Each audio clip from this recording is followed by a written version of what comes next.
They've pared that down.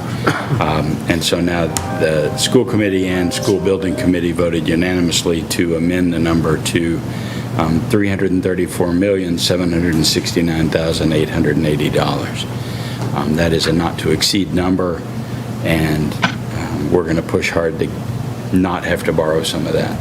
I was going to say get some of it back, but really the thing is, if you don't spend it, it's not that you get it back, you just don't have to borrow it. The bill never comes due, so the taxpayer never gets put on the hook for that. So we have school committee and school representatives and our OPM here. Why don't you guys come on up, whoever's coming up. I think this is Terry Hartford. He's the OPM. Everybody, thank you for having us. Conti, you know Ms. Monica. And then in the back, we've got support personnel to answer the hard questions. That's right. I think Terry's got a little presentation if we want it, or as much of it as we want. I said maybe show the most recent pictures and run through a little bit, but not the full town meeting presentation, unless you want it. And then he's here to answer questions, and then we'll talk about it. So I'm here in Catherine Bond's place. Catherine has been working hard as the chairman of this committee, but she's in Texas. So I'm the vice chair of the building committee, and I'm here representing all of the committee. Thank you. So thank you, everyone, for affording us this opportunity to, I would say, update you again. So has everyone seen this presentation? Anyone take the time to view it or no? Just so that I have a feeling. I've seen it. Okay. I haven't. Mixed. So obviously, you know we have a school building committee members. You know many of them. I don't think I have to go through that. You have a project team that consists of Doran Whittier, who's the owner's project manager. Tape Architects is our architect of record, and Consigli Construction was appointed as our construction manager at risk. We've obviously met with a number of design process partners over the course of the last 2 years. I'm not going to read all of those. There will be many more as the project moves forward, hopefully. We did follow a process and a timeline that many of you are familiar with, but remember that town meeting appropriated $1.5 million approximately 2.5 years ago. Subsequent to that, there was a building committee that was formed. We were hired as your OPM, followed by Tape Architects. We went through a visioning session with the school and programming, looking at preliminary options, which then got whittled down over the course of many months to a preferred option, which was also referred to as AR8. It's an addition renovation of the existing high school. We selected Consigli back in July and brought them on to provide us with 2 estimates, one from an independent and 2 from Consigli. We reconciled those estimates, and that is the number that was put forth to the school committee and the building committee. They approved that, as Doug said, unanimously, and that's what went into the warrant. In terms of the timeline of the overall project, here we are now towards the end of September, looking at town meeting vote on Monday. If successful, that will be subject to a debt exclusion vote, which the select board will need to meet and agree that date, but I believe it will be November 15th. Assuming we are successful there with a simple majority, we will commence with detailed design, and that will last approximately 15 to 17 months. We are looking to bid the job out in the first quarter of 2027, begin construction in April of that year, and the conclusion of building the new academic wing for students to be in full-time will be in the fall of 2029, and we'll wrap up with additional renovation work, which I can walk us through in 2030, in the middle of the year. So that is the general project schedule. A lot of the slides that I have going forward, I'm not sure if this committee wants me to go through them about, the educational program, how we came up with the number of classrooms to support 1,100 students.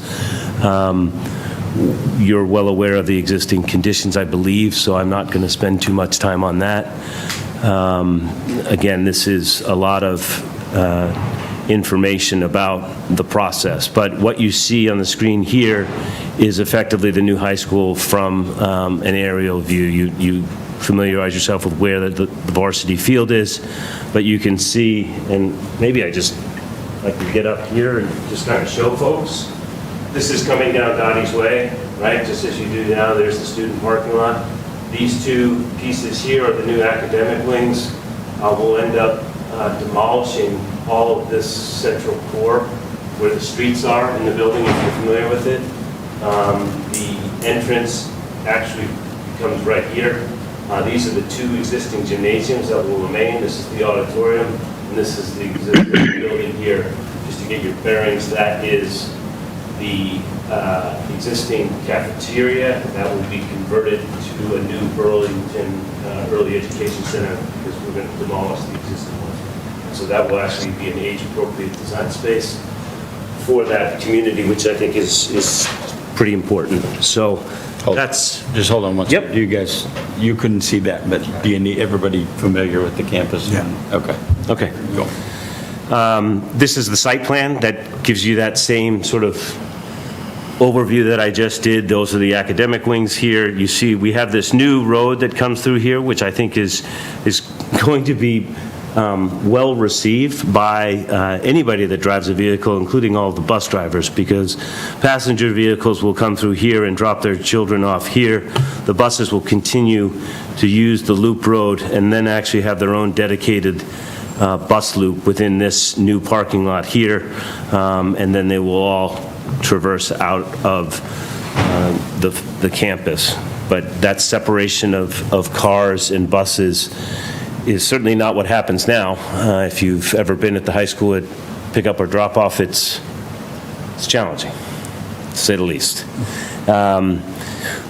One thing I will mention here down at Varsity Field, and we did discuss potentially putting forth a field house, but that was voted down. Having said that, we are going to provide new restrooms and concessions at that facility, which I know Dr. Conti will tell you that is a consistent complaint of the existing facility and something that long needs to be corrected. So that's included in that estimate. This is a couple of different bird's eye views that you can see here. Again, coming down Dottie's Way, you'll see there is a bridge that connects these two academic wings. This piece here on the right is actually 4 stories due to the grade change. This is a 3-story addition on this piece, and this connects at the 2nd floor, which is critically important just from a programming and academic standpoint. You know, if you think about where the students are now, if you're in the gymnasium and somehow have to get over to BCAT, you know, you're walking, you know, a very, very long distance. Whereas in here, you're basically crossing the bridge and you're 1 floor up or down in close proximity to one another, which is a very good thing. Terry, do you mind if I jump in? Just for Not at all. This is just a really great slide because there's a really important slide coming up, which I think one of the most important slides is why not just renovate the existing building. And so if you imagine the existing building has classroom spaces here, the only space or one of the few spaces on site that we can actually put anything that's not a wetland is not my head. So it's right here. So if there was a renovation, imagine this all full of modular classrooms, because we'd have to move the kids somewhere while we renovated the existing building. It's a huge expense, temporary. They would need to go, and it would stretch out the project and cause disruption for a much longer period than we're talking about. So again, the ability to build this new really creates all the swing space we need to do everything else. So it's not just about we don't want to renovate. It's just as expensive and hugely disruptive to the kids who are there when we get to that slide. I just think this is a great way to see it. Thank you. Another view from the backside, looking at the bottom here, those are the existing auditoriums will get renovated. This is that 4-story wing here. There's an entirely new cafeteria, obviously, to feed everybody. But you also see this new entryway here to the building that we're calling the Center for Education, that currently and will house district offices, central admin, BCAT, the Science Center, BECC, as well as a number of high school programs as well. So that gives you, I think, a neat view of how the buildings are connected to one another. This is just another view of the bus loop that I mentioned and that new entryway, so people sometimes get a little disoriented. This corner right here is actually the existing auditorium, and the distance, that people are going to be walking isn't terribly different than what they do now, to be quite honest with you. Again, another aerial view. Somebody asked me, will there be solar? We're going to have solar ready, and we have to explore putting solar on it, but I would fully expect that the majority of these roofs are going to be covered in solar. It's just not on this image. But you see the green roof elements, which is a sustainable design element. This is a new courtyard here that's in between the buildings that will be utilized for outdoor learning space. You'll see this new playground over here. This is to support the Burlington Early Childhood Center. Can I interrupt one? Absolutely. So with solar, it's important to know that it's kind of plug and play. All the infrastructure for solar is in place. You just have to put the panels on the roof and plug them in. Correct. And we have existing panels on the high school, so whether they would move those or not, I think, Bob, we don't own those panels, correct? PPA. It's a PPA, so. So what we've carried in there, which I think is a very conservative estimate, is effectively breaking the PPA and paying, an early termination fee. But my expectation is that working with them, we're going to probably enter into a new PPA that will encapsulate more solar. And that's just part of, the design development that we will do over the course of 2026. Another view. And then I have a bunch of floor plans, which if folks want me to go through, I'm certainly happy to. I'm not sure that's top of mind for this meeting. Anybody want to see detailed layouts? Okay. Thank you. I do have a video. Again, I think you can watch the video on your own time. It should have been provided. I don't know, Doug, did you send this around? I can send it to you again. And it's also on our website. It's a phasing video that's put forth by Consigli, that's narrated by their superintendent, that basically goes through the steps graphically and visually, showing you how the building gets built. It's about 4 minutes long. It's worth watching. But for right now, I don't think it's necessary. So cost, where we ended up. Doug mentioned the $340 million. We worked together with both Consigli and TAP-A, and through the course of going through all the line items and adjusting, contingencies here and there, the final number that we have, which effectively is your guaranteed maximum price of $334,769,880. I'm going to have additional information at town meeting that's going to demonstrate where Burlington High School comes in on a dollar per square foot basis, and it's going to be in comparison to Arlington, which is a similar project, Sharon High School, which is a project that both Consigli and TAP-A worked on together. Consigli did Arlington. I'm going to show you Lexington, and Lexington as an example, or our own project comes in at around $910 a square foot for the 370,000 square feet we have. Lexington High School is at just over $1,300 a square foot. So, and on 500,000 square feet of space, their total project is $660 million. So I think it's going to put in context where Burlington falls, and I think it's a great value, and I think the materials that we'll show, this kind of came out of the last couple of presentations I've been here. This is my third night in a row, so I'm working on that material, and I wanted to use the same presentation that I've shown everyone, and then we'll introduce that new material at town meeting. I don't think I need to go through this slide with you because Doug helped me do it, and I think many of you are well aware of the impact of borrowing on the town. Effectively, the mean property value of $780,000. If we were to borrow the entire amount of $334.8 million, that impact on that assessed value will be approximately $1,183 when all is said and done, which is obviously years from now, but I think that's the number that folks want to understand. And so that's where we are on that.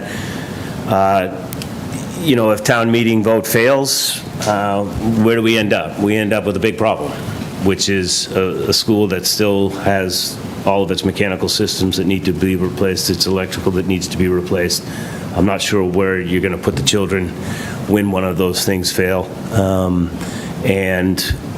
I think the committee has worked really hard over the last 2.5 years with the investment, and I think town meeting put that money forth because it's known that we have a problem.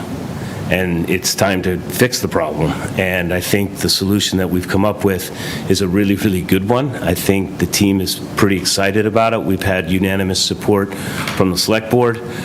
We had a town meeting member info session last night with a lot of really in-depth questions, which were very thoughtful. And I think people want to understand how we got to here. And it did not happen overnight. We've been at work at this for 2.5 years, some of us. So, and then, we talk about code compliance. At the end of the day, the building isn't code compliant. So it doesn't meet ADA. And so when you have to replace one of those systems, you are going to break through this threshold of 30% of the assessed value. And when you do that, you are going to be required to upgrade the building to code, which effectively is a renovation that Dr. Conti mentioned of renovate in place. And that is going to be a very difficult operation to do. You're talking about modulars. If you didn't do that, then you're talking second shift work. Nobody wants a second shift job. Trust me, I've done it. It would extend the period, and you're not going to get all of the educational and academic upgrades that will come with a new facility that facilitates 21st century learning, like Windows. Let's science lab, but Windows, it's proven that natural light improves children's ability to learn. And, we are sorely lacking at Burlington High School. I said it at the beginning, I truly believe that it's time. It's time to move forward with this. And so, the last piece here is, the building committee and school committee's best solution to bring the facility up to modern standards in a 21st century educational environment. And so that's where we are right now. I know that was fast and condensed, but I know this is a captive audience, that you guys are well informed about this project. And so if there's questions for any of us, we're happy to answer them. Just a final comment. Again, I think the question came up last night that, are our kids doing well in the building as it is? And the answer is yes. And I would still say the most important thing are the people who are in front of the kids teaching. But at some point, the building becomes a limiting factor. And I think we're at that point now where the building is starting to detract from the teaching that's going on. And nothing is a better example of that, honestly, than the science classrooms, or the lack thereof. They're not really working. So at some point, the building isn't matching the talent of teacher in that building. And I think, again, that's where we are. If you tell me to choose a talented teacher or a new space, I would choose a talented teacher every time. But again, the building is starting to detract from the teaching and learning that's taking place inside of it. I'm not a big accreditation person. You all know that, so I don't want to be hypocritical, but our facility does get mentioned in our accreditation visits that come in. So again, do I think it's at risk? The answer is no. I can probably make that argument, but it's not something that people look at favorably in terms of moving forward. So we can make a financial argument, we can make a disruption and a timeline argument. I can make a teaching and learning argument. And so I just think we need to move forward. It is extremely expensive. No one is going to try to say this is a bargain. No one is ever going to try to say that. But I don't believe it gets any less expensive than it is going to occur now. My fear is that if we don't move forward and there's a failure, and I don't want to do worst-case scenario, we're going to end up spending just as much or more. It's going to be disruptive for a longer period of time, and we're going to end up with a solution that's not as good as well thought out as the solution that we're getting now. This isn't about we do it or we don't do it. We're going to have to do this at some point. Every 50 or 60 years, we have to replace a school building, and this, I guess, was open when, 1973? 73 is when it was opened. So we're sort of, we're right there. So thank you for your consideration.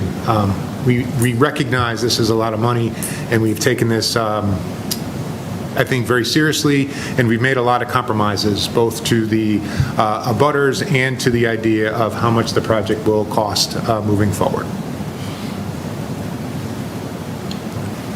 Questions? John? Thank you, Mr. Chair. Yeah, I mean, as you say, it's not surprising after, 52 years that might need to do something with high school here. A couple of things just came to mind. One was something that Terry mentioned. I'm curious, what is it about our design that allows it to be so much cheaper per square foot than, say, Lexington? Primarily, we have, I think, approximately 160,000 square feet of renovated space. So it's That's the largest driver. And so, and it's a good question, John, and one of the slides that I have prepared today breaks out effectively the three different portions of the project. There's the new addition, which is that dollar per square foot is more in line with new construction of all schools. There is the renovation of the existing high school. That includes the auditorium and those two gymnasiums. And then there's the Center for Education, which is really just renovating that space, and it's not it's space that's there, and so to renovate it is considerably cheaper than what you would do if you built from scratch. And I definitely appreciate the fact that, there is a lot of reuse. I think that's something the town can feel pretty good about, that we're not just demolishing the whole thing and starting over. I hesitate to ask this question, but I get a lot of emails on this particular topic, and one of the things someone brought that I couldn't answer is, so there's this 30% threshold that if you hit, all of a sudden you get the big whammy that you have to upgrade everything and so on. Is there any history of people getting waivers to that No. threshold? It's my first question to the architect. There is, no. So no one's ever applied and gotten a waiver where they said, well, just this once you can get away with it. Okay, just wanted to be clear on that, because I know that question will We come think up. alike, John. It was my first question. Thank you very much. Thank you. Other questions? Deb? Hey, Doug. Oh. Go ahead, Mike. Okay, yep. So you talked a little bit about it, Terry, but my question was going to be, obviously the addition part is going to be all brand new space. For the renovation areas, can you describe the kind of the level of renovation that's going to happen in those areas?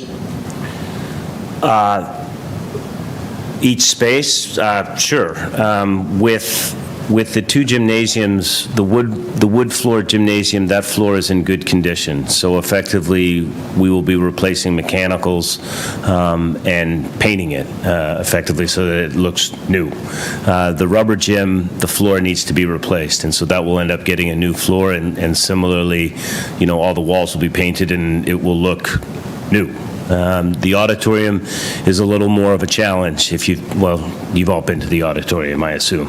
I always tell the story that, if my kid had a performance there, I wouldn't be able to bring my parents because they wouldn't be able to walk down the steepness of the aisles. That is going to require a little more of an extensive renovation, because we're going to have to remove everything and we're going to have to chip out that floor and create an auditorium that will be the same size, it will have the same seating, but the steepness of those aisles needs to be corrected. So that's quite a bit of work.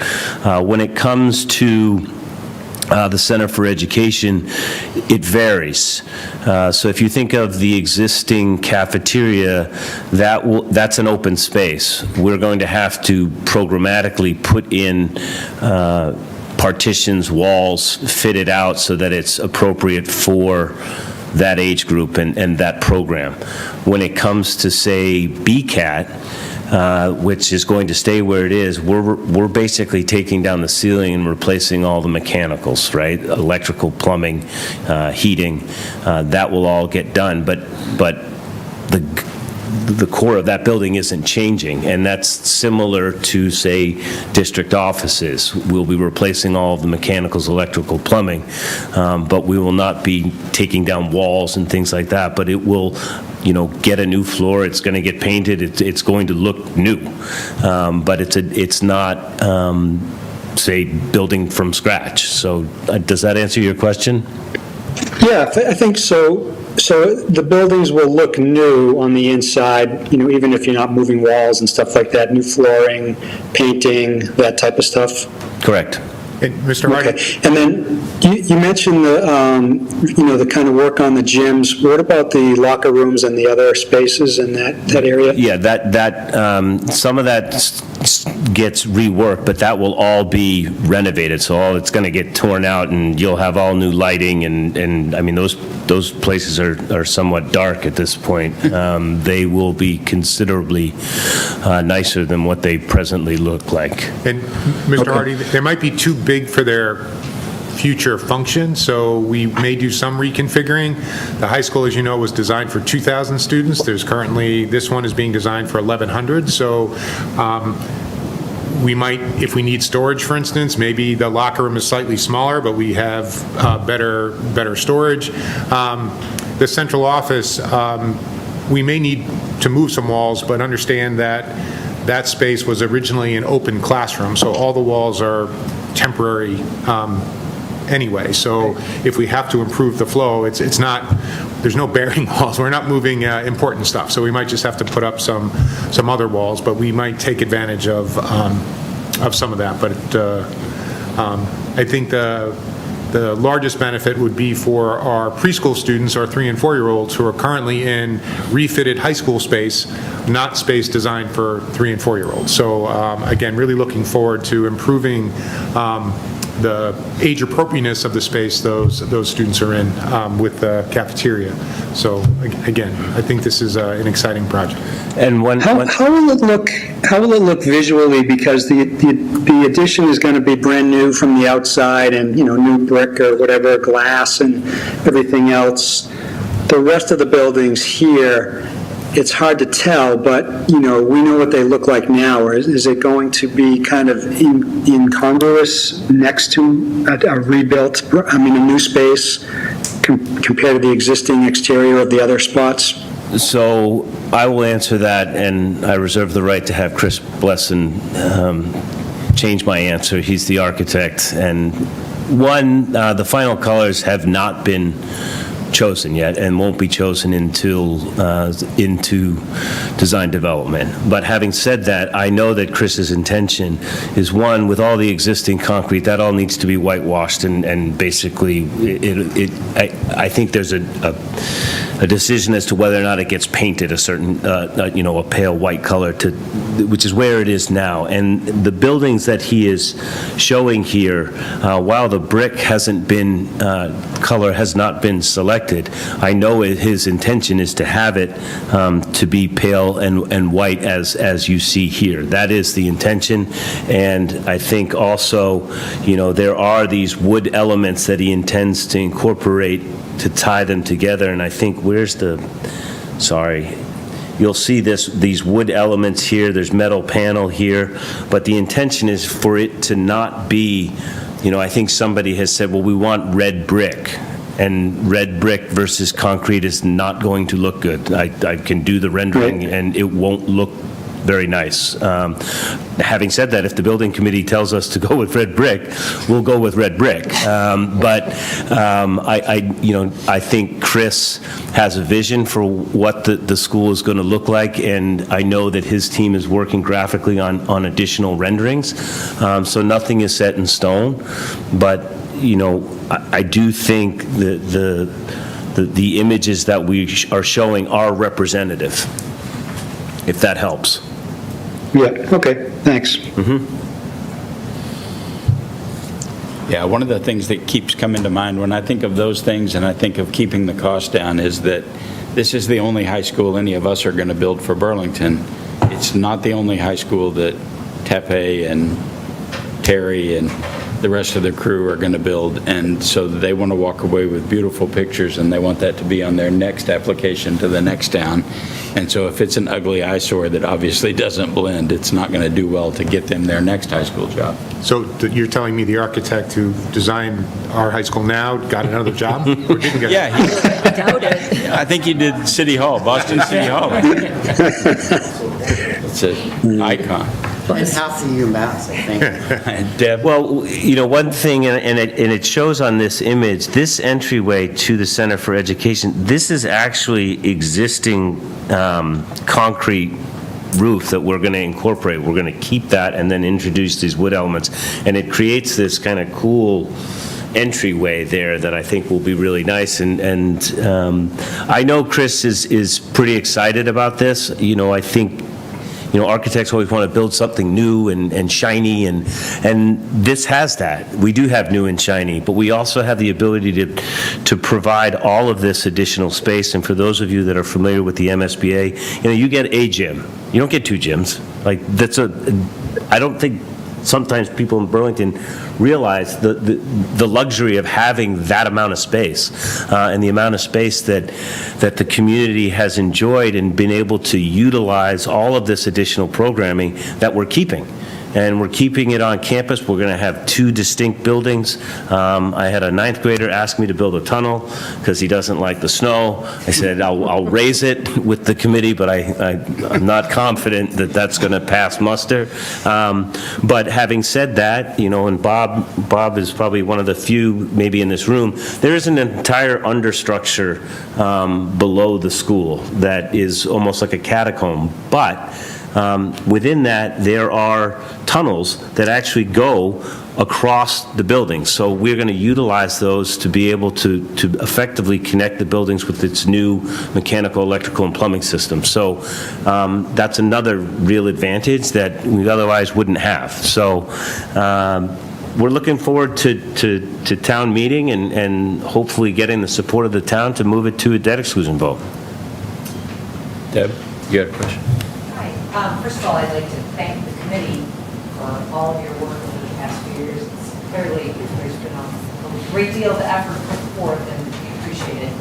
If I could, can I ask a couple questions about the cost? Yes. Estimate, and I know this will change. One thing, and this might have happened before my time, you mentioned feasibility study, the $1.5 million that was appropriated like 2 years ago. So I understand that's part of the total project cost, but will that be bonded? No, that's already been paid. Okay, so does that, I think that's part of the $334 million? It is. Yep. And So, Mr. Chair, may I just give a little bit of history on that, because I think it's important? So we brought a warrant article to town meeting, I believe, 3 years ago, because the music room is not handicap accessible. And so now it's sort of like a step-down cement pool. The estimates, and Bob, correct me, for basically filling it in with concrete, it was over $400,000. I think it was around $450,000. Town meeting supported it, but was reluctant, clearly. And then they were saying, well, if we're going to do something to this building, why spend $450,000 pouring concrete into the floor? So we asked then for the full feasibility study, we asked town meeting to reallocate the $450,000 instead of doing the floor into sort of, I think it was close to $1 million, a little bit over $1 million for the feasibility study. My reason for saying that is that money was approved and spent. I can't imagine, I mean, the logic, though, of town meeting, I think, was very good, is what's your first priority and what comes next? So I can imagine, again, not approving this, and then something breaks in the high school, and then nothing is inexpensive to fix. And so it may be that we may need another, these $500,000 warrants coming forward that are not part of a larger plan or a larger renovation. So again, I think we made a very wise decision. We took a breath and created the feasibility study, and what you're seeing now is the result of that. The music room is still not accessible, but it certainly will be if the project moves forward, and I think it's a wiser way to spend that money. Sure. I was just a little confused as to whether or not that would actually be part of the bond if we had already appropriated the money. Wasn't it So- free cash at the time? Yeah, we spent it out of free cash. Is that in the, It is, yep, the 1.5 is in the 334. How it was funded through the Right. community is not, I'm not privy to that, but I assume it was free cash. yeah. If Right. I'm hearing Deborah, I think her question is, why is it 334, not 334 minus 1.5? Right. That's my question, sorry. I guess that's a good question. When I look at a project, it's the first dollar spent to the last dollar spent, and so that's, I agree, it's part of the total cost. Right. It's just Yeah. in terms of Well, what's that's a good going on. question. It's already been funded, Ah. just a point. So, Well, we're only going to bond what we spend, True, true, period. right. Yeah. So, I can give you a short, trite answer, which is that is how all the building costs are reported on the MSBA website, Right. and we're following that process.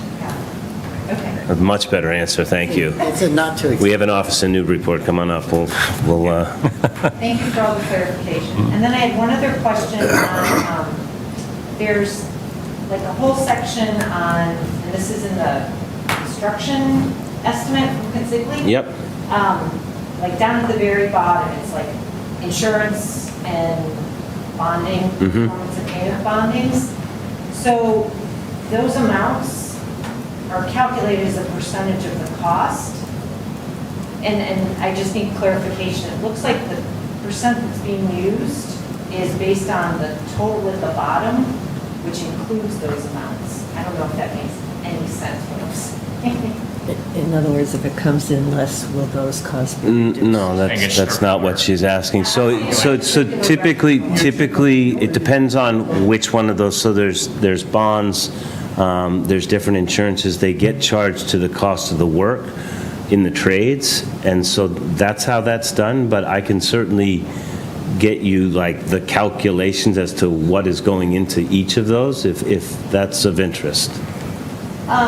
It's not really what's going into it, it's the number that the percentages are, the total, it's being calculated as a percentage of the total at the bottom. No, it's percentages of the cost of the work above. Okay. All right, well, when I recalculated, maybe I did it wrong, we can, it looks like it's calculated as a percentage of the total at the bottom. Unless that's a really hard spreadsheet to write. So it's, but you're right to ask the question. Yeah. Yeah, no, and so I don't have that in front of me right now, but I'm happy to provide clarification through the chair tomorrow if that's, and then you can share that? Does Please. that? Yeah, I Yeah. can talk to you later. Yeah, yep. Yeah, okay, great. Thank you. Other questions? Anybody? Chris? So I guess I'm going to ask the question, why aren't we reducing this by 1.5 million if we've already paid for that, for this project? I know the idea is we're following the MSBA process as we are, but this is not an MSBA project. And if we've already paid the 1.5 million, shouldn't this be 333,269,880? Already did. Rather than the Already 334? did the calculation. And I think all of these adjustments just shows more Sure. to town meeting that we're taking this very seriously. You know, we made a hard decision on the building committee to not go forward with the field house because it wasn't part of the original plan, even though I'm sure we could have debated, but we wanted to be really sincere. But all this keeps showing that we're being very thoughtful and methodical with the finances here because this is a huge amount of money and it's going to be a big burden for a lot of people. Yes. that doesn't kill anything. I mean, that doesn't, that is definitely. No, so I do know that Lisa Mead, who's town council, for those that know who town council is, had already, I think, produced language, but we would just amend it on town meeting floor, and I just have to produce, I think, paperwork. I would talk to John. I believe we can. And the town right clerk. here, because what actually goes to town meeting is what we move in second, yeah. Was the exact number minus 1.5 million? It is, Is that what's in the spreadsheet? The 1.5 million is covered in our estimate. so it'd be 333,269,880. So I'll make that motion. We have a second? I just want to make sure we're clear on the legalese, because I don't think there's any intention to bond more than we have to bond, which should be the full cost minus the what's already been spent. Well, I think, No, please. yeah, I think the point of reducing it is, Yeah, it's a good. right now, Oh, that was scary. Right now, there's a do not exceed number that includes that, so while I trust everyone completely, there's nothing that would prevent the building committee from spending the full 340, or 334, I'm sorry, and, essentially taking that 1.5 and applying it to something else in the project, as long as it's part of the project. I think it would be within their purview to apply it to that. So I think, if we've already paid for that with another funding source, yeah. Through the chair, vice chair, Mr. Arler, yes and no, just, this isn't an MSBA project, so the building committee isn't empowered to spend any money, so at every high school meeting, it's a little bit convoluted, we have a building committee, but the financial articles are approved or denied by the school committee. It's actually a school So committee. I just wanted to be precise, because Fox Hill would be different, but on this project, it would be the school committee that would spend the not-to-exceed number if that's what they want. Thank you, you're absolutely correct. So I think the point is, if we've already funded that 1.5 million, funding it again in this total doesn't make sense. I agree, and I'm glad Debbie brought that up. I'll just mention that there's several steps that are in the language of the warrant. So the borrowing has to be through the treasurer with approval of the select board, and certainly no intent to borrow more than is necessary to fund the project, total of which is there. And I think that Doug just asked the administrator. our crack Ways and Means staff has already printed the new wording and warrant, and I just signed it to move and second it, so if we pass it, it's already printed. John Denizio was listening and was already printing it when I walked in the door. So I think, I completely agree with you, but it's the same reason that we're moving it from 340 million to 334. Oh, that's you know, correct. And the same purpose of making sure that all of our taxpayers see that we are taking all of these serious and that we're going line by line. Because if not, we could have just kept those 340, now it'd be 334, now it's 330. But I think all of this is just more good news for everyone that's watching every penny of this being spent and making sure it's being used as appropriately as possible. 100% on board with that. I think John Denizio has agreed Yes. implicitly. Already Yeah, printed it. we will be authorizing the full project by stating the amount we're going to borrow. Right, and again, through the chair, I think this illustrates why the recommendation by Doran Whittier for a SEAM at-risk process makes sense for this particular project. Right. Because the not-to-exceed number without a sort of a firm bid from a construction company is far more risky. So again, I think, so thanks to Doran Whittier that the SEAM at risk, again, allows us to have a number by an actual builder on this particular project. So sorry, Ken. It's okay. No. Beauty before age. Yeah, right. You better talk then. So from the school committee perspective, I don't think there's any problem with reducing this because we won't bond anything that isn't spent anyway, and my experience is every building project so far has come in under budget, as well as on time. Chris Blesson, the architect, told us last night about, which school was it? There was Sharon High School, where he was able to not require the town to bond $18 million, which is, we're really counting on coming in under this, so taking this out now it's fine. The one thing I just want to add is that, when it comes to how I report numbers, it will be on the basis of the 334 number, which I think you guys all understand. It's that every dollar spent is counted the way I look at it. Sure. Right, okay. Thank you. Okay, so we have a motion. Do we have a second? Okay. And we have a couple of people online, so let me get my roll call. Can we just be clear what the motion is? The motion is to amend, well, it's not really amend because it's our motion. The motion is to approve the borrowing of $333,269,880 for the purpose of completing the Burlington High School building project. It was Okay. 334, and now it's 330? 333,269,880. I had just memorized the last number. Cheyenne? Hi, Doug. Yes, I vote yes. Thank you. Chris Campbell? Yes. Chris Delaney? Yes. Mike Hardy? Yes. John Eiler? Yes. Deb McCarthy? Yes. Frank Monaco? Yes. Steve Moran? Yes. Rob Neufeld? Yes. Paul Noonan? Yes. Ed Parsons? Yes. Rick Rasso? Yes. Roger Riggs? Yes. And David Tate is stuck on an airplane, so he couldn't vote. So All right. Chair? Oh, I'm sorry, chair votes yes, so it is, should be 14-0-0.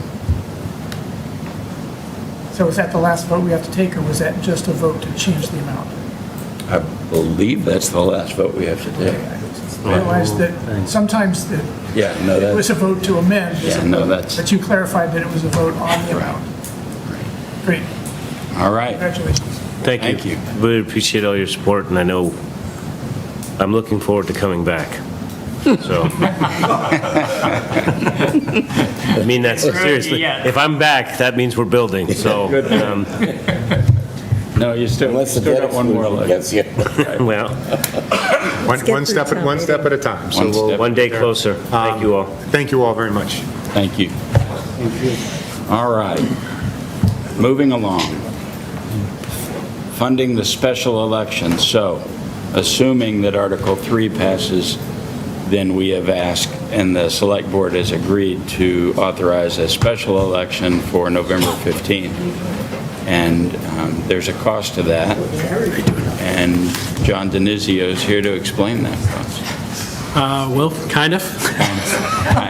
So back when we first started talking about this potentially coming to September, we brought up it was during the budget process for this current year, and we said, well, let's not build it into the budget. We'll come back in September and ask for the money, if it moves forward, and we'll put it after the vote. So if it's approved at town meeting, well, the next vote will be to appropriate some money to fund that election. At the time, we were told that election cost about $30,000, so that's what we originally went with.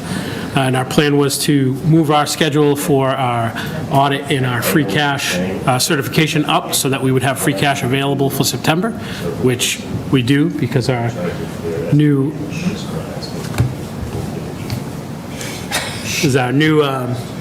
finance director and his team worked hard and got free cash certified early enough, so we're ready to move forward with that.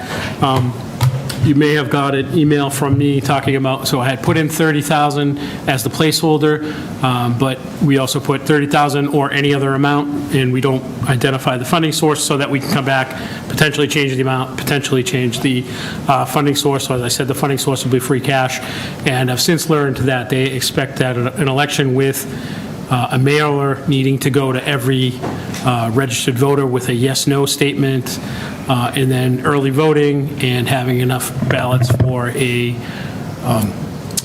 what they expect to be a huge percentage or huge turnout would be more like $45,000 worst case scenario. So the two options are we go forward with the 30, we find out how much it actually costs us, we figure out if we can make it work in the budget, and then if we can't, we come back and ask for some more money at a later date, or we ask for the 45,000, whatever we don't spend closes out at the end of the year and goes back into free cash anyway. I would prefer the second, and we have the motion ready to do that, and that is all legal. We can't change the amount, we can't identify free cash, so it really would be to Ways and Means what you prefer. Comments, Frank? Thank you, Mr. Chairman. I have two questions, George. First, can you tell us what the free cash certified at? It was $27,800,000. Okay. Right in line with what we had hoped. Yeah, that's great. I mean, Yep. that's a gift. Secondly, one of the things that I'm hearing is a special election is expensive, and they're thinking in terms of $30,000. Now we're going to come in at $45,000 or $44,000 or something, just making the objection even bigger. My question is really this: how uncertain is anyone that the 30-something that was asked for originally is not enough? I think they're pretty certain. Jennifer, she may have shared it with the, she had identified all the costs. We have a subcommittee report, maybe. The subcommittee reviewed the budget, which was slightly less. Something came in that was slightly more that we didn't review, but the reason that the costs are higher is because, one, the expected attendance or the participation in the vote is significantly higher. Two, every time you have a ballot vote like this, you need to prepare a pamphlet giving the voters a reason like why you need to vote, or why you would vote yes, why you would vote no, and so they need to prepare that. The cost to mail these out is significantly higher. More ballots are needed for the election, and so when they got the back of the envelope calculation for the cost of the election, they took a regular town election, which doesn't have the amount of participation, typically doesn't have like ballot questions on there. I think last year's did, but, and so they got a back of the envelope number of about 30,000. And then the federal government decided to raise postage inconveniently by another 5 cents just to make this situation a little bit less tolerable. But at the end, the rest of the formula of plugging in the workers and things like that came in, and Paul and I voted 2-0 in favor. Can I just clear something up too? It may have sounded like I was saying that there was a miscalculation. There wasn't. A regular election costs $30,000 for all the voters, printing everything, the early voting, all of that's about $30,000. The reason this is more is because now we have to do all of that, plus mail the yes/no statements, plus make sure we have enough ballots. So the $30,000 was a number. That's what an election costs. That's what I thought they meant. Didn't take into account the other stuff. So it should be me taking the bullet here, not that anybody else miscalculated. Yeah, finish it. I'll be quick, John. Okay, Mr. Chairman? Sure, please. So I'm not trying to, cast aspersions or lay blame. I'm really worried that we could get significant pushback on running a special election because of the cost. And I've heard it a lot. So we're just making that problem, we're digging that hole a little deeper. Regardless of the amount, whether we pass this or not at 44 you're asking for? It's just under 45,000. I just put 45,000 because it's 44.9 something. So, but it would still be a free cash motion. And then anything unspent, if there was any reimbursements for Yeah. early election or anything like that, Yeah, it would fold back. it would. Okay, thank you. John? Yeah, just, so I think I'm hearing that the big thing is the fact that there's a ballot question is probably the biggest delta. The ballot question and the increased participation, which also increases the material costs. So, I mean, the increased participation, I mean, the ballot printing can't be It's that much. So I'm imagining it's the question. And so what I'm wondering is, what is this comparable to what the CPA election cost us, which was, I think that's the one that went back and compared it to. and that one was more like 45? Yeah, and I That'd be think, the comparable. So, I think they know how many they have to print of the yes/no statements. all right, so that would probably be the most comparable one, and if that's consistent with this, then it makes sense. So. Yeah, I think there was a line-by-line breakdown share. Yeah, no, I saw the breakdown. I just wanted to, I haven't compared it to the other one. Thank you. I would just say, I'm not sure how much those folks are listening to the full presentation, but at a 5% escalation cost, you're looking at, if you wait until the regular election, the cost of that could be $8 million. So over the whole program, so. If I could follow on that, Mr. Chairman, in fact, the most important reason to have this as soon as we can is because we've already spent the better part of 3 years to get here, and a delay of at least, probably it would be if it move it to April, that's what, a 6-month, that's a 5-month delay, right there? Yeah, 5 months. That alone is going to cost way more than what the special election is going to cost. So in fact, the smartest thing from an economics point of view is, if you're ready and you either want to vote yes or no on this thing, the sooner you vote it, the better. And the special election more than pays for itself would be the argument I would make. So thank you. We're almost making money by having an election. Yeah, John? Just to add, if you have the debt exclusion vote contingent on a ballot question, in any meeting other than annual town meeting, you only have 90 days to have the special election. So if it's voted in September, we can't wait till April, even if we wanted to. So if that were the case, we would have to wait till January to even vote it. Steve? If we feel that this extra $15,000 is going to add friction, should we spend $15,000 from the reserve fund to cover that additional cost? No? That's just county monkeying. Sure. Okay. Yes, but if, Do you have something? I think we should just budget the full amount. I don't, the 45,000 or almost 45,000 is the cost of getting the public involved in the vote and getting it done. As Frank said, we need to keep moving forward. There's no point in putting off the vote. It just, everything gets more expensive. But obviously we need to cover the costs. It's not really a question. We're going to pay for it one way or the other.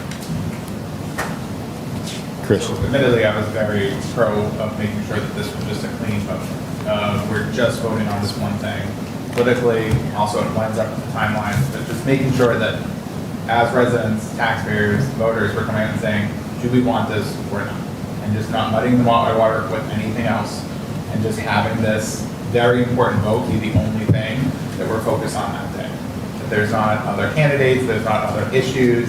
And I think that when we've seen towns, or these towns around us, vote like this, you have a more informed electorate on just these issues. You get a better percentage than is usually in a town-wide vote. We're hoping to break 20%. Looking at potentially 40% vote for this is almost double, almost triple what our annual elections can be. So we want the voter participation. And I think by making it this special, we're going to get that. We should. And we should hear, if we pass it through town meeting, we will then hopefully hear from the voters themselves what they feel on this, and then we have our answer. Questions? I have one silly question. There are no silly questions. Is there a possibility we could make this the total mail-in vote? That's a silly question. Yeah, I take that back. Let's do survey. I would say that changes the dynamic too much. Yeah. I'd say we'd be in court in 10 seconds. So I move to approve the 44,978 for this election, for the special election. I'll second that. Can I ask that?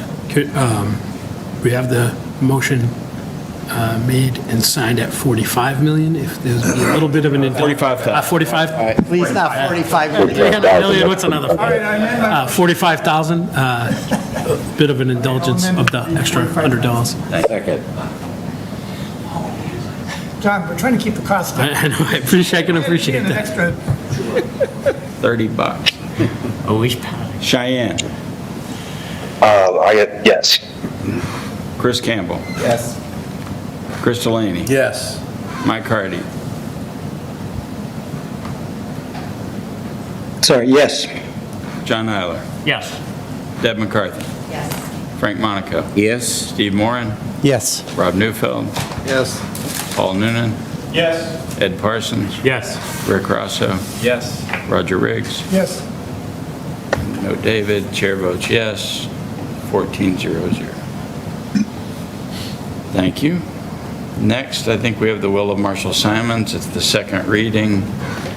To accept the money, it's $73,762.09. Yeah, subcommittee voted 2-0 in favor. Oh, I'm glad. Really? I hope you guys didn't meet for that, did you? We had an opportunity. Do I have a motion for that? Do we have discussion? I'm sorry. So moved. Second. Cheyenne? Yes. Chris Campbell? Yes. Chris Delaney? Yes. Mike Hardy? Yes. John Eiler? Yes. Deb McCarthy? Frank Monaco? Yes? Steve Moran? Yes. Rob Newfeld? Yes. Paul Noonan? Yes. Ed Parsons? Yes. Rick Rasso? Yes. Roger Riggs? Yes. Chair votes yes, 14-0. Now, Article 6, funding the Burlington Police Command Officer's contract. This is a transfer from negotiated settlements to the appropriate personnel line item. It's $72,862. Is that true? If you don't mind, I'll talk about both together. Oh, sure. So you may remember back in May, like we do whenever our contracts are up, we budget to cover all of our contracts in one line called negotiated settlements, as you brought up. And in May, we were lucky enough to have two of our bargaining units, two of our unions and one of a group that bargains collectively, the A&P, that were able to settle before town meeting, and we're able to make those transfers. And we had three unions that were still negotiating a successor agreement. We're able to get two of those, the two police unions, to be able to speak in front of you tonight, and we still have one outstanding that will be withdrawn and will come back in January. But with when we were there when we were here to see you in May and talking about the other unions, they were pretty easy to talk about. It was the rate that had been settled by our other unions in town. The teachers union, for instance, was 3.5% a year for 3 years. That's all we were really talking about. This is a little bit different with the two police unions. Part of it is because of the environment, the police environment. There's been some changes in the civil service laws that made it easier for civil service departments, we're a non-civil service department and have been for quite some time, to be able to hire certified officers from non-civil service departments. So a department that is civil service doesn't just get the list of folks from civil service that they can hire from. They could actually take a trained, certified officer from us and hire them to their department. So that law changed in 2024, and immediately we saw the effects of that. And in the last few years have lost seasoned officers to go to places to make more money, and for lots of reasons. So when we started our negotiations with the patrol union specifically, we talked about, well, how can we address this? We know we only have a finite amount of money. We have the value of 3.5, what 3.5 for 3 years would be, but can we do something creative where we take less than that for a wage adjustment and focus or target some money to different parts of the scale or different types of compensation that makes us more competitive for when those folks first are in their first few years here. So we've always been competitive, and we compare ourselves to a dozen communities from 10 years on or 15 years on. We've always been competitive. We're right near the top. But we never were at the lower levels, and even worse, at the very beginning level. So we decided to, we worked with the union, and to their credit, they were on board for this, because it's not easy if you've been around 30 years and you're going to be getting less of an increase than everybody else in town, but they understand it's for the greater good. So we were able to target some of the money and change the amount of steps at the beginning and the difference between steps, and to target some money towards educational incentive, which is where we've really fallen behind. So many years ago, you've all probably heard me talk about the Quinn Bill. There was something called the Quinn Bill that was percent education incentive for certified officers based on your degree level. That used to be funded half by the towns, half by the state. The state did away with their funding, and towns all around had settlements with their contracts to either continue to fund that, and that was reflected in wage adjustments, or to fund it in a different way. What we did is we went to a flat rate educational incentive rather than a percentage rate. And that worked for a lot of years, because a lot of people had to do that, and a lot of people around here did the same.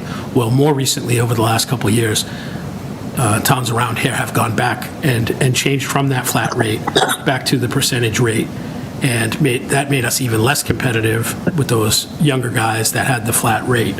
And those changes were both made through negotiations, but also in arbitration agreements. So if you go to arbitration and they decide the union asked for these things, you've asked for these things, we're going to pick and choose what you get. That had happened to some districts too. But for us, it wound up being a good thing. We're, like I said, against that dozen other districts that we compare ourselves to. Now, we were getting blown away they had these flyers when they came out. I don't think they would mind me talking about this, but they brought flyers to negotiations that were recruitment flyers for other towns that, just blew us out of the water, $10,000, $20,000 more. And we tried to make the point, well, in year 5 through 10, you're going to make that all up, but that wasn't passing muster with them. So we did focus on that. We made some changes to the lower levels, and we went back to we're phasing back in the education incentive like the folks around us have. So what it turned out to be was for the patrol, which is the second article we're going to vote on, was a 2% increase in year 1 as opposed to 3.5% for others. A 2.5% in year 2 as opposed to 3.5%, and a 2.5% in the last year of the contract. And by those savings in that COLA, the wage adjustments, we were able to redistribute that money into those other areas and still stay within the bounds of the 3.5%. One of the other things we were able to do was to increase the time they have for retirement announcement. Oh, yeah. Patrol. So we have similar things for both unions, so I was just making sure I was talking about the right one. Yeah. So, it gives us a little bit more time to plan for retirements, but like the other settlements that we came here, unlike the other settlements that we came here and said, it's very simple, there's a wage adjustment each year, and that's it. This one has a lot more moving parts. So that was patrol. In the command contract, so with the 50 sworn officers in the patrol that are covered by the patrol contract, in the command there's 16 officers. This would be sergeants, lieutenants, and captains.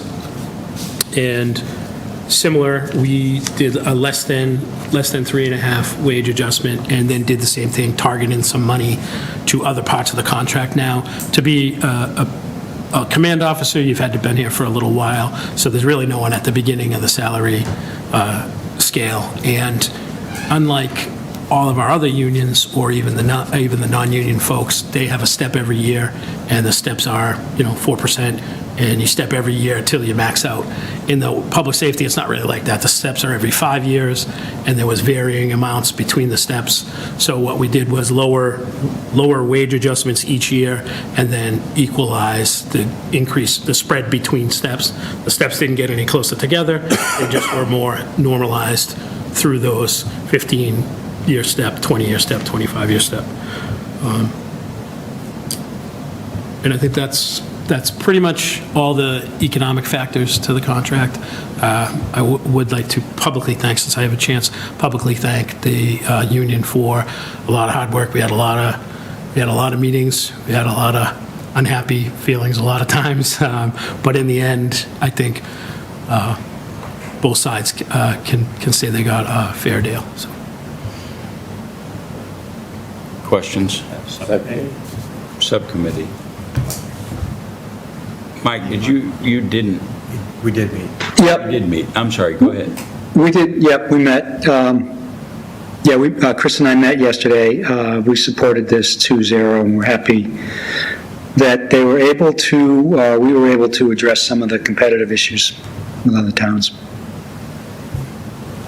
Questions? Frank? Thank you, Mr. Chairman. Just two things, John. First, on the notice of retirement, which we've asked for a longer notice, Yes. I'm just a little bit unclear. But what if they don't give a notice of retirement? So there, in both of the contracts, the notice for retirement is tied to whether you can get any buyback or not at retirement. So if they don't give you any notice and then just leave, they're not entitled to any buyback. Buyback of vacation? Yeah, it's sick. Yeah, okay. And what did we extend it to? What's the notice? From 6 months to a year. A 1-year notice? Yeah. That's similar to other unions. Really? Okay. And then the other thing I was a little bit curious, and I'm almost certain you've answered it. So when all was said and done, moving steps, changing rates, blah, blah, blah, the package comes to, of all of the salaries that are involved, the 3.5% package from our in total. Yes. Okay, all right, thank you. That's, congratulations, actually. I mean, this had to have been hard to do. Yeah, it's not fun. John? Thank you. Yeah, thanks. I'm sure some creative negotiating on this one. I just want to follow up with what Frank was asking there. So, roughly speaking, I think, the salary line item goes up about 5% for departments, and that includes the 3.5% plus the steps plus everything else. Is this in that same ballpark? Correct. So the total compensation increase is comparable to what these other unions were getting. It's just divvied up a lot differently. Correct. Yeah. That was sort of the conversation is, all right, this is what we have. Yeah. How do we want to? Okay. Good. Well done. Rob? Try not to make this that stupid. Do we anticipate any spike in retirements? Well, I think we've experienced quite a spike over at the police station, at least since I've been here. There's, I think we have 40 out of 66 that have been here 10 years or less, and something like 30 that have been here for 5 years or less. So there won't be a spike at the police station now. For about 20 more years. Won't be here. Yeah. So a new police station wasn't enough of a recruitment? It helped. I can tell you it helped. I brought it up every single time we talked about it. Yeah. Get a locker. And showers and a weight room and range and... Yeah. All those other stations have that too. They don't all have ranges, but anyway. I would move to accept as proposed. I guess this is, We're doing doing them one or both? no, let's do the command officer's contract, $72,862. Cheyenne? Yes. Chris Campbell? Chris Delaney? Yes. Mike Hardy? Yes. John Heiler? Yes. Deb McCarthy? Yes. Frank Monaco? Yes? Steve Moran? Yes. Rob Neufeld? Yes. Paul Noonan? Yes. Ed Parsons? Yes. Rick Rosso? Yes. Roger Riggs? Yes. Chair votes yes, 14-0-0. I guess I'll do my disclosure. My son is in the police department. I believe I'm allowed to vote on this because we're just transferring. This is a negotiated settlement transfer. It has nothing to do with approving a contract, so I will vote on it. So it's 14-0. Can I make a motion for Article 7, in the amount of $186,498? fund the Police Patrolmen's Association contract. Cheyenne? Yes. Sorry. Chris Campbell? Yes. Chris Delaney? Yes. Mike Hardy? Yes. John Eiler? Yes. Deb McCarthy? Yes. Frank Monaco? Yes. Steve Moran? Yes. Rob Newfeld? Yes. Paul Noonan? Yes. Ed Parsons? Yes. Rick Rasso? Yes. Roger Riggs? Yes. Chair votes yes, 1400. So Article 8 is being withdrawn because the firefighters' contract has not been settled. That's the last one. Correct. That'll be the last one out, and we'll be back in January to approve that one. So there's a real pattern there of the firefighters always going last. No comment. Why can't we all negotiate at the same time? Just the message would be that there's a real pattern there. It's They concerning. have been negotiating. It's come Have to they? conclusion. I don't, never mind. Okay. All right.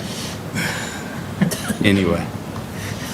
So now we have a presentation on just kind of the capital planning update, a little bit of run through of what then's going to be presented to town meeting, and then that kind of leads into Article 11, which Monty's here for. So if you guys want to bring us up to speed. Great, thank you. Let me just...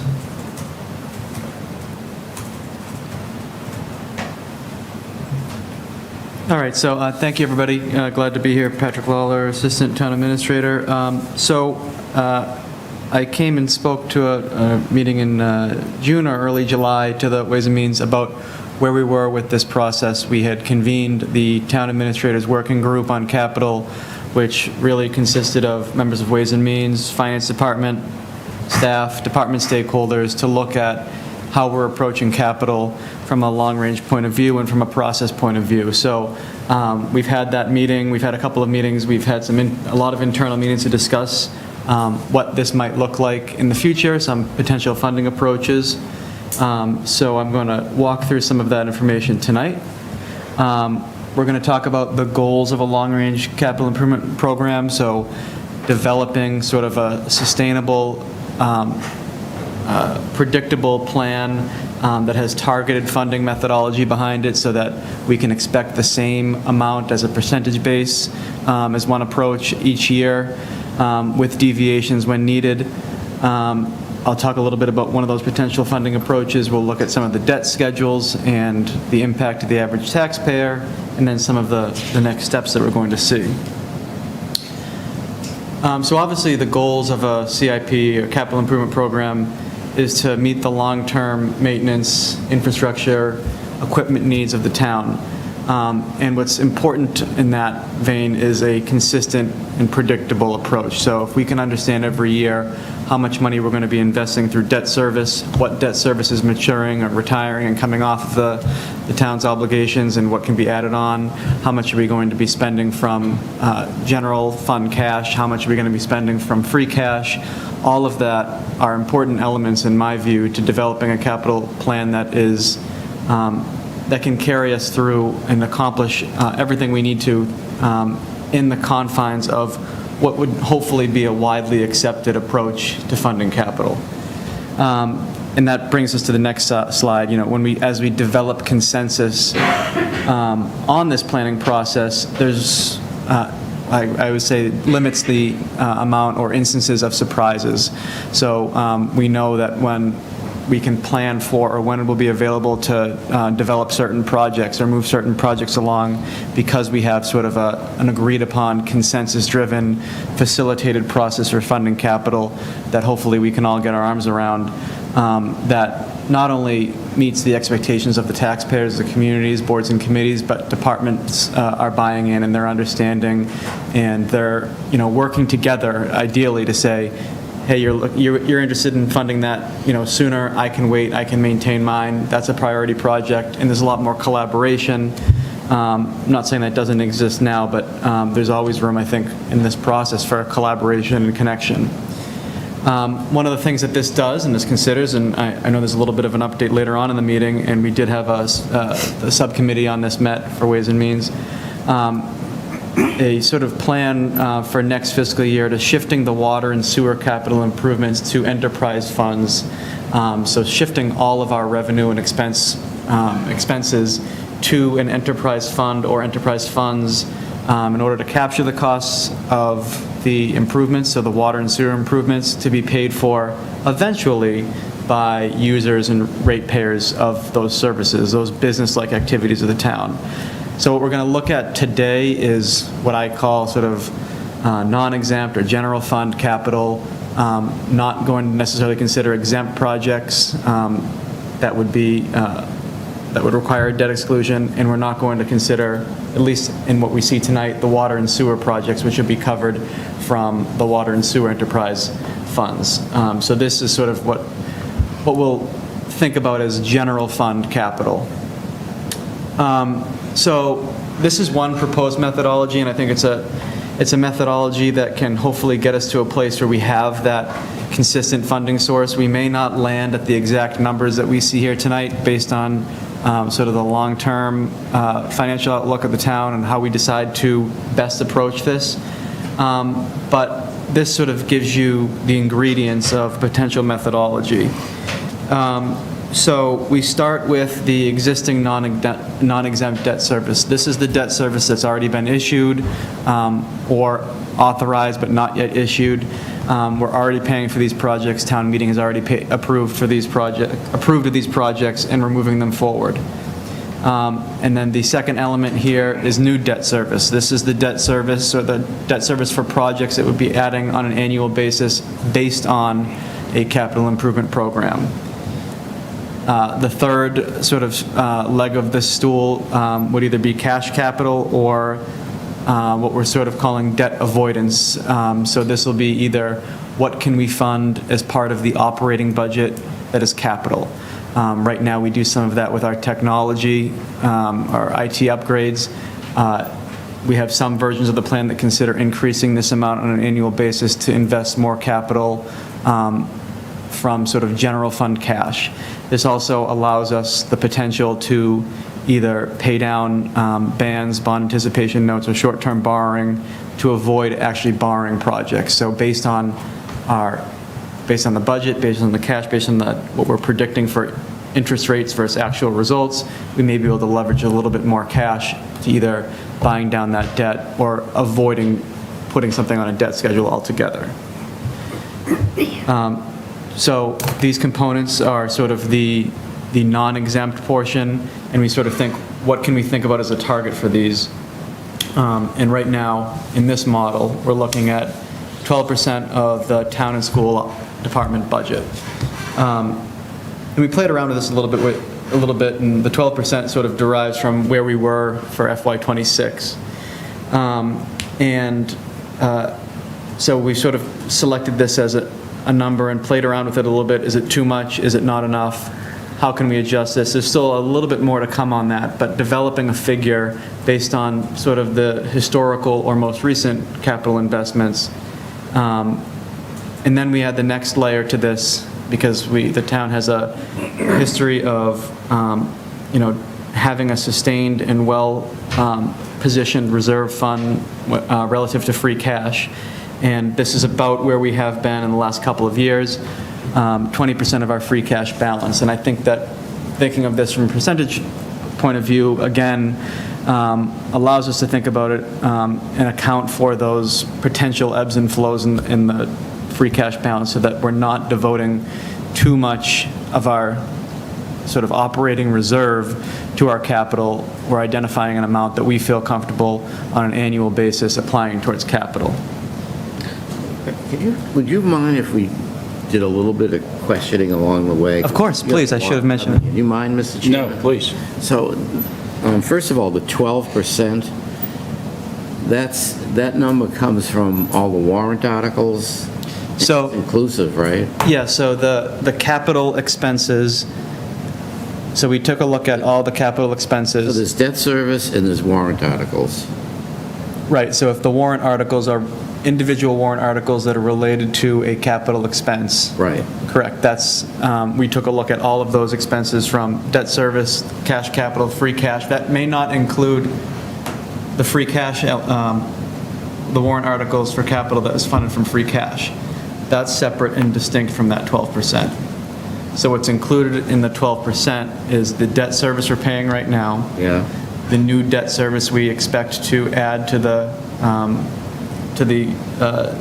debt service budget from new projects, and any projects that we're paying not from free cash, but from a budgeted amount from the general fund of cash for capital expense. Can you give me an example of that? Sure. So right now, it's been mostly technology equipment. So the network switches, the upgrades to our sort of longer-term technology. But it wouldn't be uncommon for us to purchase, let's say, if we said every year we're going to have $100,000 for facility improvements, doors, hardware, I got you. So was that been an accommodated account, the IT money? No, it's, Yes. It was from free cash, it's a wasn't line item. No, it's in the operating budget. It is? In the accountant's. It's in the It's the very bottom one. it? All right, my memory is fixed. Can I just add something to it? So this is not that dissimilar to the way we were sort of operating. The numbers are a little different. Right. Percentage is different because we're taking in a percentage of a different amount. Right. And then if you think of cash capital, which we had was the lease, but also what you would consider cash capital in this example is how we used to smooth out the debt service budget and then use that delta to pay down the bands instead of renewing them into when we permanently borrowed. So you could consider that as part of that bucket because it was Okay. coming out of the operating budget. It wasn't a free cash warrant article. Yeah, that's just, my memory was just wrong. So stay corrected. Just one last thing. You talk about a percentage of free cash that you want to hold over as reserves for, good housekeeping, right? But, so on a year-to-year basis, you'd be thinking of a percentage to hold back, or a total, or We what? haven't gotten there yet. No, a percentage to spend of free cash. So this would consider sort of fixing or apportioning an amount of free cash that we may feel as a best practice to spend on capital. So I wouldn't suggest that, and what that right number is, it may be 20%, it might be 25%, it might be 50%. We're starting here with 20% based on what our free cash balance is now and what we tend to spend on free cash on an annual basis. I would say that we don't want to spend 100%, we don't want to spend 70%. What's worrying me is percentage, because the amount of free cash you get year to year it could dwindle to nothing. Well, I think that's the exact reason why we would have a percent. Because if we were to say we're going to spend $10 million a year from free cash, we may have a year where we don't have it. So there may be a year that we only have 10 million in free cash, and we're only going to spend 20% of that because I think from a practice point of view, we need to have that operating reserve for sort of economic flexibility. Okay. And Frank, very similar to that, 20% of this year would work out to be 5.5 million for our pay-as-you-go, which is about what we've done the last few years. So very similar, except for talking about a percent to nail down exactly that. If some year we don't have a lot of free cash, that will we also have to reel back. And then also, if you're only spending 20%, we can also target some of the rest of the free cash to other things. A project that is several years out that needs to move up, that we're going to use it for free cash, or any of the other things we use free cash for. Okay, So, thank you. a couple of follow-up questions. Are the 3 police cars, do you consider those to be capital that's in the budget? So I think right now we pay for police cars from the operating budget. It's not a lot different than the way the technology is. Correct. That is almost either that's sort of in the context of cash capital, right? So if we were to look at, what are we spending right now within budgets that may be able to be rolled up into sort of that cash capital bucket, that may be one of them.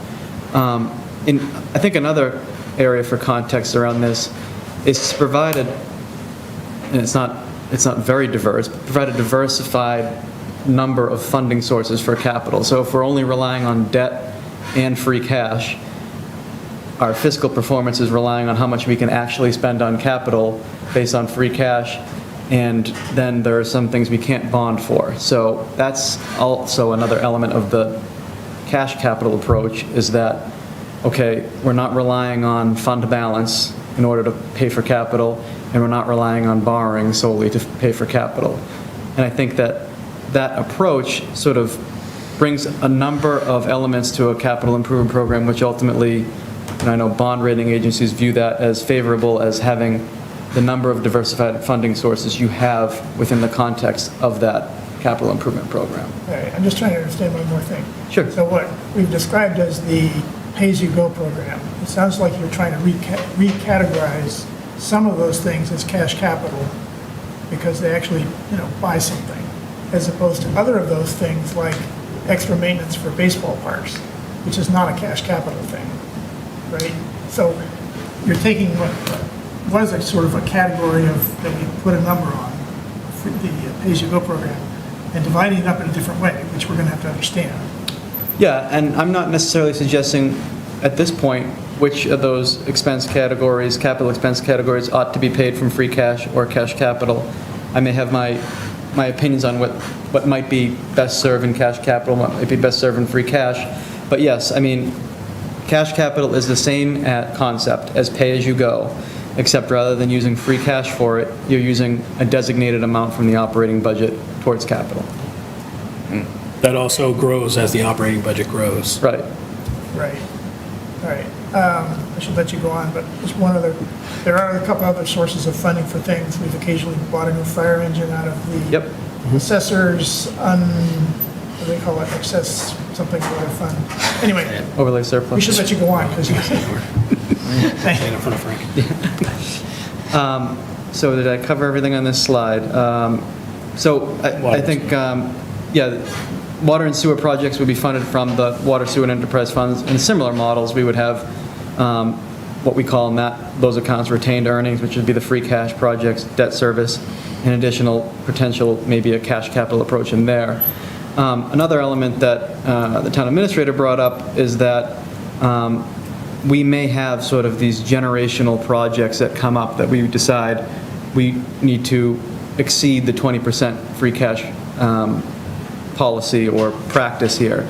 So if a parcel comes up and it's close to town-owned land, for example, and we say, hey, this is a really important acquisition, or this is something that we feel is a generational project, it's something, or we want to say we have a free cash balance that we didn't have enough program for that 20%, so we're going to use 15% this year, and then next year we're going to make an important investment or pay down existing debt. We allow for that in this sort of the confines of this plan. So again, these are conceptual right now, but this gives you sort of an idea of what that funding source might look like for the 12%. And so we look at what might our town and school operating budget be.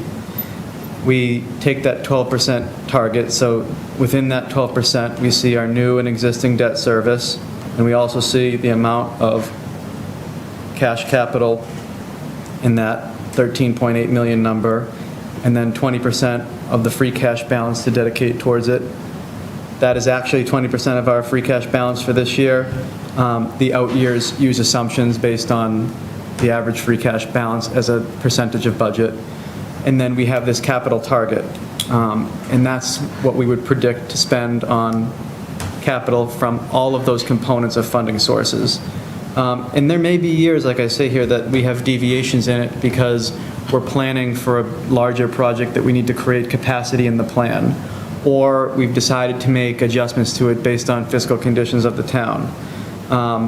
All of these, I think that while it's important to have this framework here so that we understand what we're investing as a community in capital to avoid deferred maintenance costs, to actually have a plan that we feel is sustainable and predictable, we also want to have some flexibility to it in order to make those necessary investments, or what we feel are the necessary investments.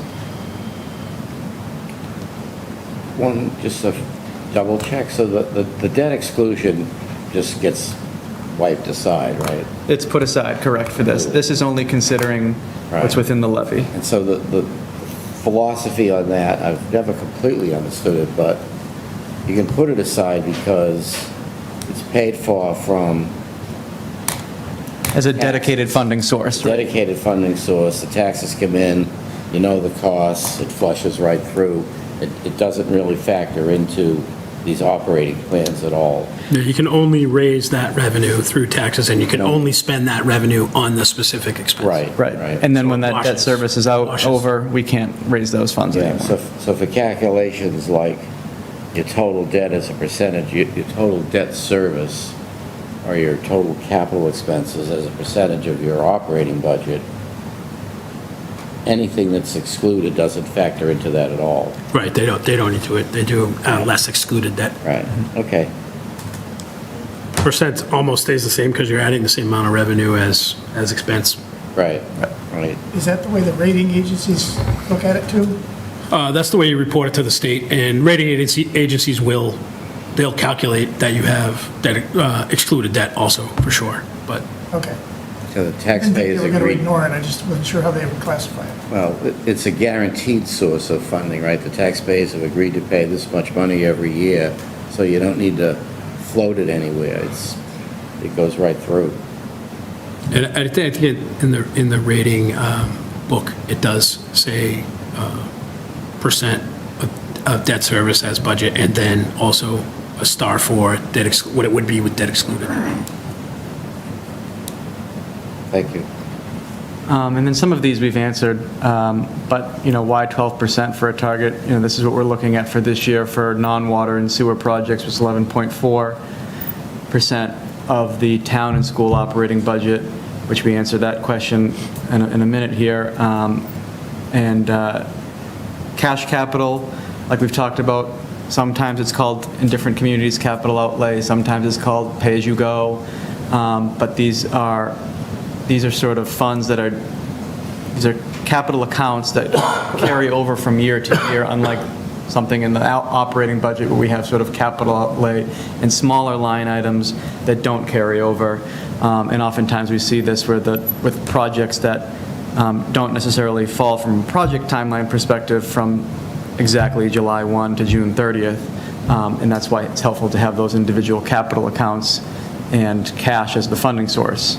So Patrick, if I may, I hate to keep interrupting. No. This has got a lot of meat in it. Sure. So as the non-excluded police station in Fox Hill get out 5 years, that's going to appear in the debt service. Yes. And do you Two think- more slides. Pardon? In 2 more slides, you'll see it. Wait 2 slides. You can't wait till the end. I can't even see those. This actually is an interesting point that I hadn't heard before, though.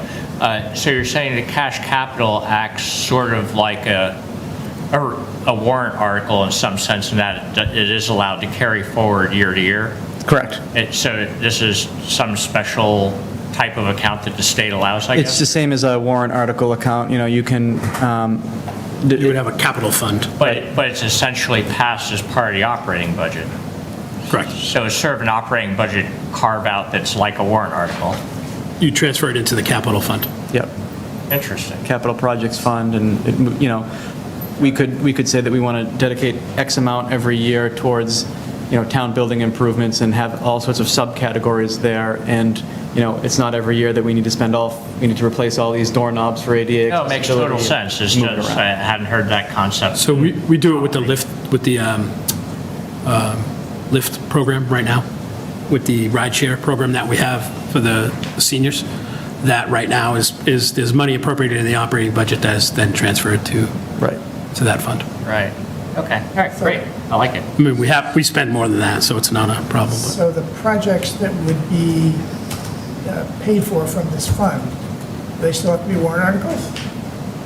So, I mean, that's all sort of mechanics of town meeting, but, how they're voted, they can be voted as one master warrant article, they can be individual articles. That's sort of related to the art of town meeting there. They don't necessarily, they can all be part of one article, or they can be individual articles. There's not any sort of. But they need a town meeting vote no matter Correct. what. Yeah. So if you think about it, if If town meeting has to vote to put the money in from the operating budget, I guess it depends on how you set it up. Well, Who gets if to you're say how asleep- it comes out? If you're asleep at the switch, you could get fooled, but Well, we transfer a lot of money into budgets and somebody else authorizes the way they get spent, right?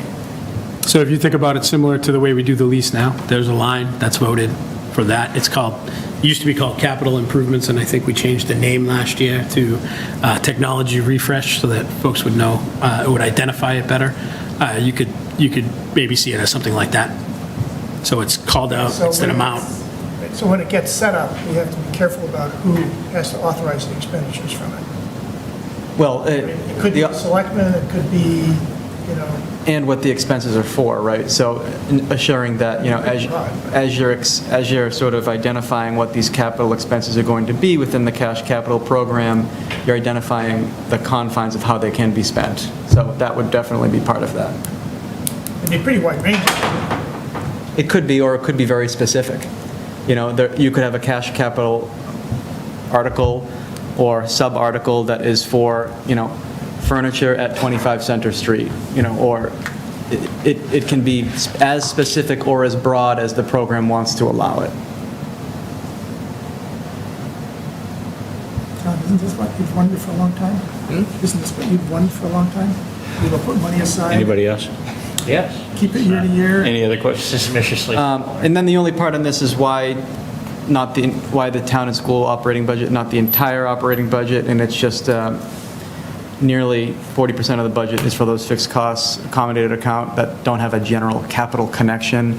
And so these capital expenses generally support the programs within the town and school operating budgets. So that's where we've identified that.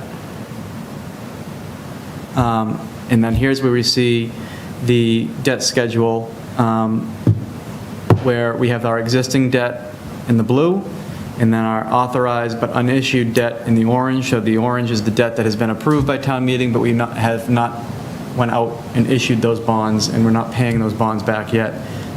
This is Fox Hill. And high Police. school. Not high school, police station. Easy now. This is Middle school field. middle We school just field. agreed the high school wasn't going to be in that chapter. No. Field improvement and reconstruction, police station, Fox Hill. Okay. And so the 12% plan, you think is going to cover those out years? Yeah, Based on the growth of the operating budget, really? Yeah, and so,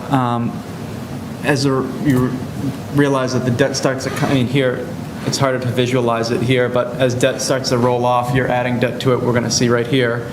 The green now, we're introducing another color, is the planned within the capital improvement program. So these will start to, some of these are still not projects that might be necessarily move forward to town meeting, but within this capital plan that we've developed based on the requests that have been set forth to the administration so far. These couple of slides are the most crucial of all, in my opinion, where we put out the fire of the town's going to go broke. Yeah, That's the need of it right there. The idea here is to build this predictable funding source and say, within this, debt is coming on and debt is coming off, and we have these sort of, eventually here, this fixed amount that, now this is looking at the actual taxpayer impact, and you see the increases because of those two major projects being within the levy. The idea being that we have this sort of constant amount that we're applying towards those debt service projects, and that we're not seeing these sort of swings in relation to capital improvements. Is it, I'm hopeful on this question. Yeah. This is going to be good. I'm such a dreamer. I assume the goal of this is not to increase our capital spending, but just to provide a little more predictability to it and put it in a slightly different category where it's more built into the operating budget as opposed to whimsical warrant articles. It's really to try to add the guardrails in the predictability, as you said. Yeah. But the success of this, and where the rubber hits the road, is when there's something that doesn't fit in there that someone wants a couple of years from, or that's 5 years out, and then the pressure mounts to get that in, and that's we have these, this plan in place, and this is how we're going to go ahead, and that's what we talked about. Something will upset that at some point, and then we plan to address for that. But as long as we keep the guardrails there and try to stay within them, we have that predictability. We can say, that doesn't fit, that doesn't fit for 2 more years, that doesn't fit for 3 more years, and that's where the success is going to come from, having the buy-in to say. I'd call it visibility. And I like that, and I think that's a good outcome. So one other implication of this, I think, try and decide if I believe this, is that... Say it with confidence. I'll just say it anyway. I think a side effect of this is that we end up building more into the operating budget that in some ways is more certain, because it's these sort of predefined capital outlays we want to do. And as a result, the likely free cash is lower. Potentially, yes. Yeah, If we essentially shifted money that might have gone into free cash, and then we'd spend it on warrant articles into the operating budget, so it's a more controlled spend, so to speak. Is that a fair assumption? I'm not sure I believe it either. Yeah, I don't think I believe that. All right, we can ponder that. I think that might be one effect of this, which I think is a good thing, quite Yeah, frankly. and that's one of the sort of measurements that we had in the plan, right? Okay, what is the right amount to be increasing that cash capital amount on an annual basis so that we're dedicating, or that we're sort of evening out the funding sources a little bit? Well, let me put it this way. If that isn't true, because we're pulling stuff out of warrant articles and putting it into budget, if it didn't reduce free cash, then free cash is going to accumulate without it being sucked up by warrant articles now. So either what I said needs to be true, or we just end up, it gets offset in the previous next year's budget, where we'll have to assume the free cash is part of the budget, so that, we don't want to keep raising taxes to have our free cash pile up needlessly. So I think it ends up being an effect of that, but we'll see. Yeah, and that's a goal of the program, right? Because you're using a fixed percentage of free cash, right? And so there's abilities to offset the taxation portion of it. But we definitely share your hopefulness on this, because the idea is that we all as a community can understand that, okay, a group might decide that we really would like this project to happen, and it's, okay, well, we have a CIP process, and, if you want that to happen, then something is going to be at a major risk within the program already, so they'll get it in the CIP process. And when we talk about consensus among the departments and the boards, that's equally important too, because these department heads that are working together will realize, hey, now I can't fund my project because yours was funded outside of the plan. And I think that that's not a goal of any department head working together. So I think that we share it, and I think that this will be a lens that I think that we'll all have going through the budget process. Deb? Can I ask 2 questions? So I just want to make sure, John, I'm clear on what you said. So we're trying to sort of normalize the expenses over time rather than having Correct. this kind of thing. And additionally, by having that little green piece, we're effectively, by having that as an additional component, we're potentially requiring the use of less debt and just using available cash instead. So that green amount is that's debt service in that green. So that's debt service that we're looking at right now that is part of a plan that hasn't been brought before town meeting yet, but we ought to be looking at it and expecting it to come on as new debt service. In that time, maybe not at the same pace, and maybe eventually at the same pace it should be, that debt will be coming off the same time we're adding debt. So that normalization process happens where, okay, now we have this amount every year that we're comfortable adding to debt service because we know debt from prior issuances will be retiring. So that kind of keeps that normalization of it but it goes up a little bit because it's going up as a percentage of budget, right? And that's also accounting for the cost of things being more expensive on an annual basis. For many years, we basically had that little green box in our in our debt service budget every year, but what we used it for, and that was in an effort to try to normalize the increase. And that was in an effort, again, to keep stuff from going on the debt schedule. So similar thing, but the more we kept something from ever becoming debt, our focus was to try to keep the existing debt service budget as low as possible. It gives you that flexibility on doing with those. So we were just doing it in a different way. Got it. It doesn't mean we're going to change that either. That's still an option. That's still here. My second question gets back to actually the whole collaboration of determining what's going to be done each year. Believe me, I know that's, you've got everybody who's got they come in with their priorities. I guess I have two questions. I assume, have you guys done any kind of formal deferred maintenance plan?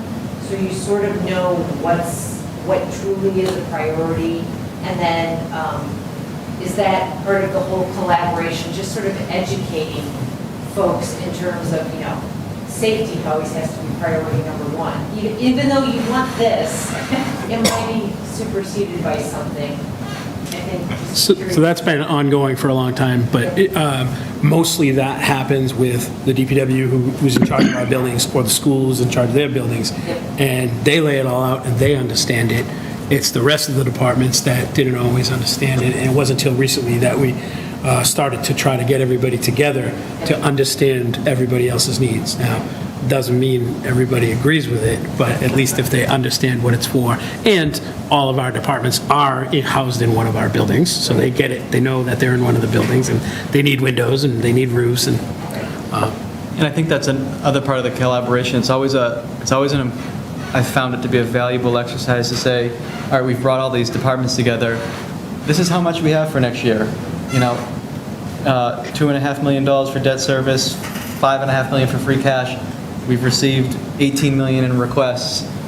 So how are we going to together prioritize this to fit within the plan and actually be able to accomplish? I think what we will find too is we may be able to accomplish more by developing a plan that is sort of formulaic and has consensus among the departments. Roger. So one of your slides really piqued my interest, the 20% of free cash. The interest is, how's the rest of the free cash distributed? Sure, and that's where I said that maybe it's not 20, maybe it's 30, or maybe it's 40, but I don't think that I think that 20 felt like a good number to start with because that's where we have been for the last several years. But, free cash is, in my view, not just a fund to be spent down, right? It's our operating reserve. It is one of the metrics that our bond rating agencies looks at to see what our ability to solve economic issues are within the town. So we have a stabilization fund that's well funded, but also having free cash to be able to alleviate, if there's a natural disaster, if there's some sort of issue in the economy, what is our flexibility to draw on funds with pretty availability with town meeting? We have a few town meetings per year, but. Yes, I think you're focusing on the wrong part of the answer.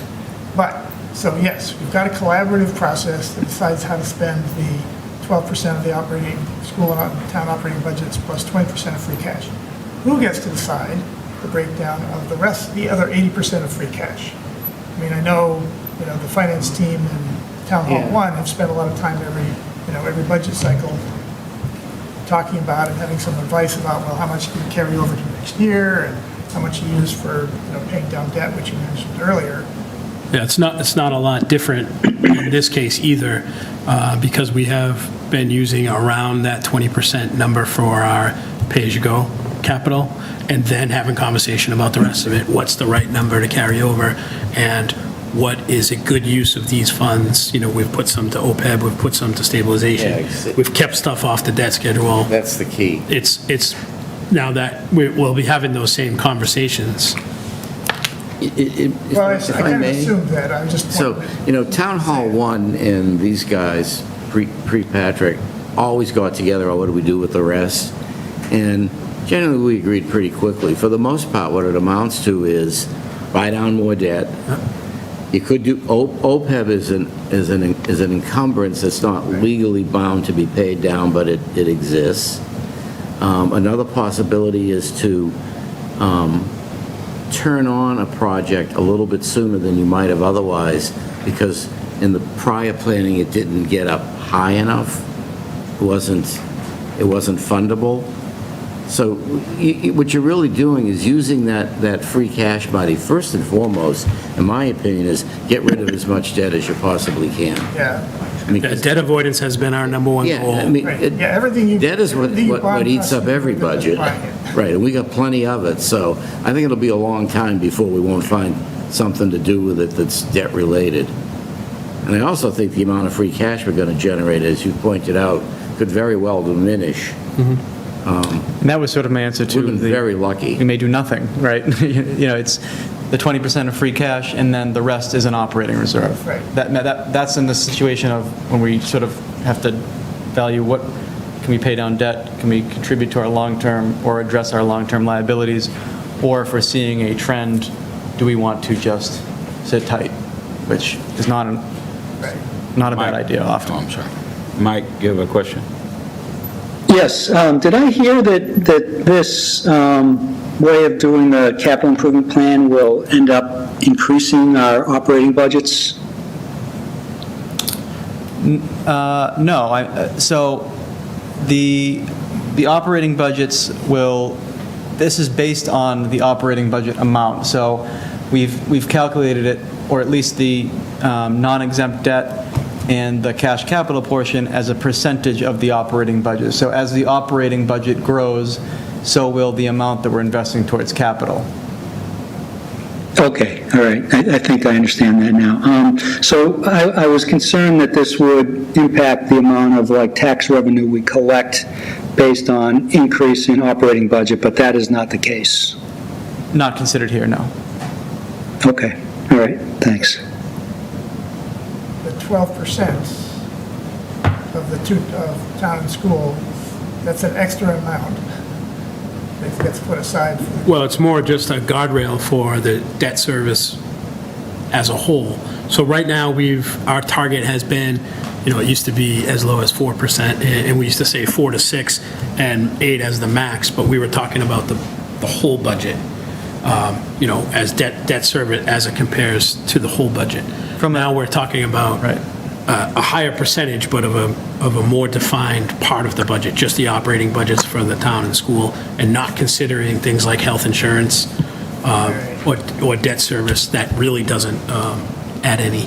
It's not really different from what we're spending now, or what's budgeted now. That's how that's the whole framework of it, right? We identified what are the debt service expenses now, what are we paying for the technology lease, what does that number amount to, what does that look like from a percentage basis, so that we know, all right, we know that we can afford this within this fiscal year. What does this look like on a go-forward basis? Sort of, we've done this, we've proven that we can afford and operate like this, and now we have a couple of big projects that are being laid in. How do we continue to make sure we can afford to operate like this and not just grow that budget by that amount?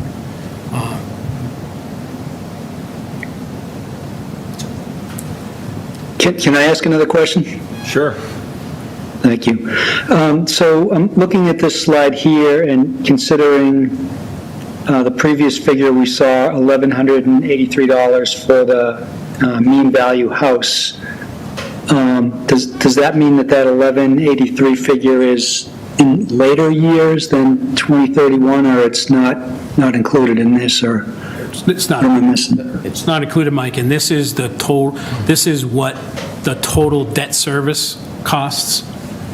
It's not an increased number. The 1183 was sort of just for that one project and would be an increase once it's layered in.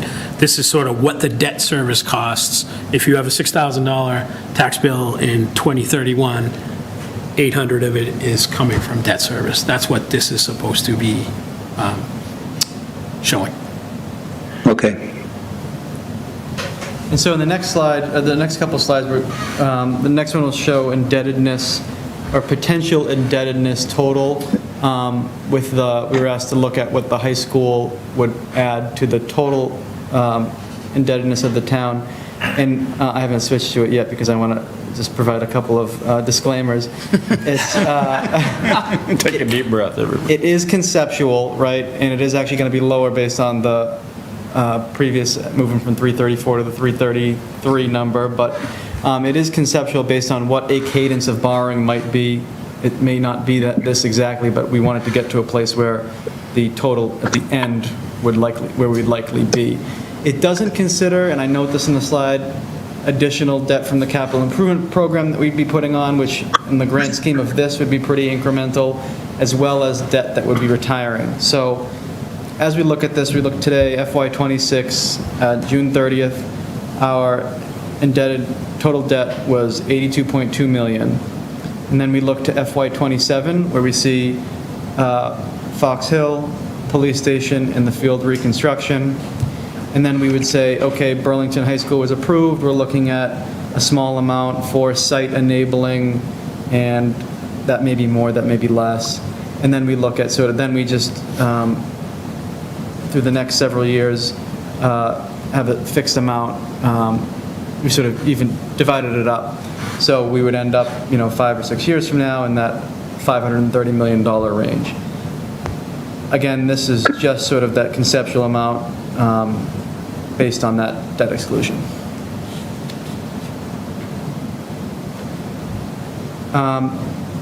At the last meeting of the Town Administrators Working Group, it was sort of asked, okay, you've developed this potential framework, what's next? And so we wanted to give sort of the steps that happen here.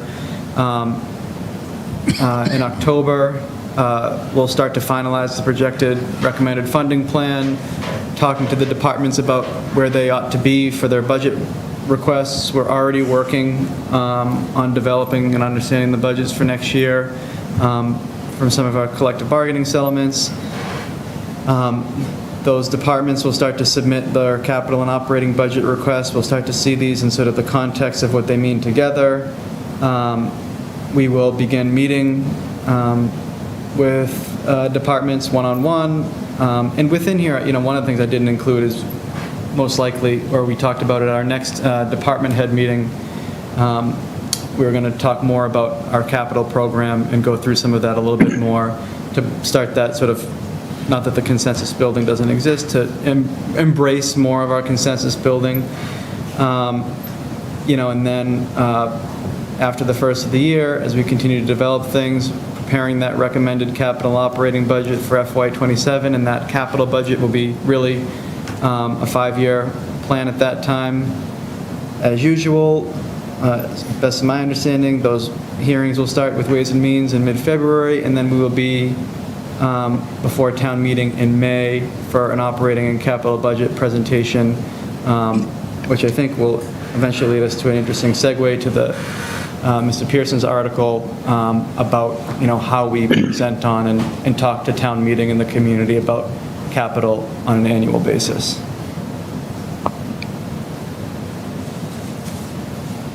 So I think for some folks that were sort of we got together last spring and finally started making some headway when Patrick started and took over. And it may seem like there wasn't, we were talking about this framework before then, but there has been a lot of work in the background, and we bat around the idea of just taking the existing data we had from last year and playing with that and what was the value in that versus everybody updating their data, having them updating their project requests and having them come back a little bit earlier, which is some pushback from some folks because then they get to town meeting and the quotes they have are outdated or the numbers change, and we just have to let people know that that's okay. They're not going to change by millions of dollars, so it's better for us to know about a project and about what it's going to cost. The earlier the better, so that we can start doing the priority list and seeing where we are within those guardrails. Any other questions? I'm curious, do you plan on presenting some portion of this or anything for this current town meeting coming up, or? If it's helpful. I'm not sure, what does this group think? Yeah, I mean, I think this presentation probably is not the right one for town meeting, but some subset of it seems like it could be beneficial, would be my sense. I think it's important because we made a commitment, in January to have somewhat of a report in May, and then we didn't because this was going and it wouldn't have made much sense. And even just something to say, this is why, and this is going to be the end in January, this is what we're doing. So even if it's the first few slides and this slide, this last one that shows this is, where we're headed, something to show that we're really looking at capital planning as opposed to a wish list and a kind of here's a list in the back of the budget book. But And maybe we could do it when Article 11 comes up. I would throw it in Article 1, just reports. I think that would be a good time to say, here's where we're at with the whole capital thing. I think that would be useful. before the high school. I guess I would be a little cautious about opening up a new area of discussion that's fit more positively. It'd be good to structure in a way that the high school capitalization plan fits into the overall plan,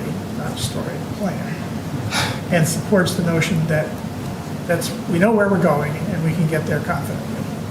I think branching out too much into all of the whole capital structure plan in too much detail will detract from or raise level of concern, which I think is warranted in the discussion of the high school. Yeah, and I think that was the worry we talked about before, and maybe there's a way we can do that. The high school, sort of what we've been saying from the beginning, is it's sort of, because it's going to be debt excluded, because it's going to be decided by, on a ballot question, so for the whole town gets to vote on it, it's kind of outside of, we're doing this either way, and we're making these guardrails, and we're trying to make a predictable plan and a visible plan and some more understanding and buy-in. Well, high school's not going to affect that either way, because that goes outside of that, sort of. Yeah, I think trying to fit an Article 11 discussion probably will be a little out of order by the moderator. Yeah. Whereas it fits very nicely into the Article 1. Yep.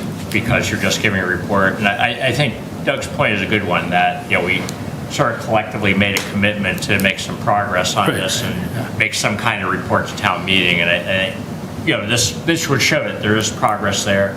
And to Roger's point, I think if, presented properly, it says, we've thought about the high school, here's some graphs that all fits in with, what we were thinking. It makes sense.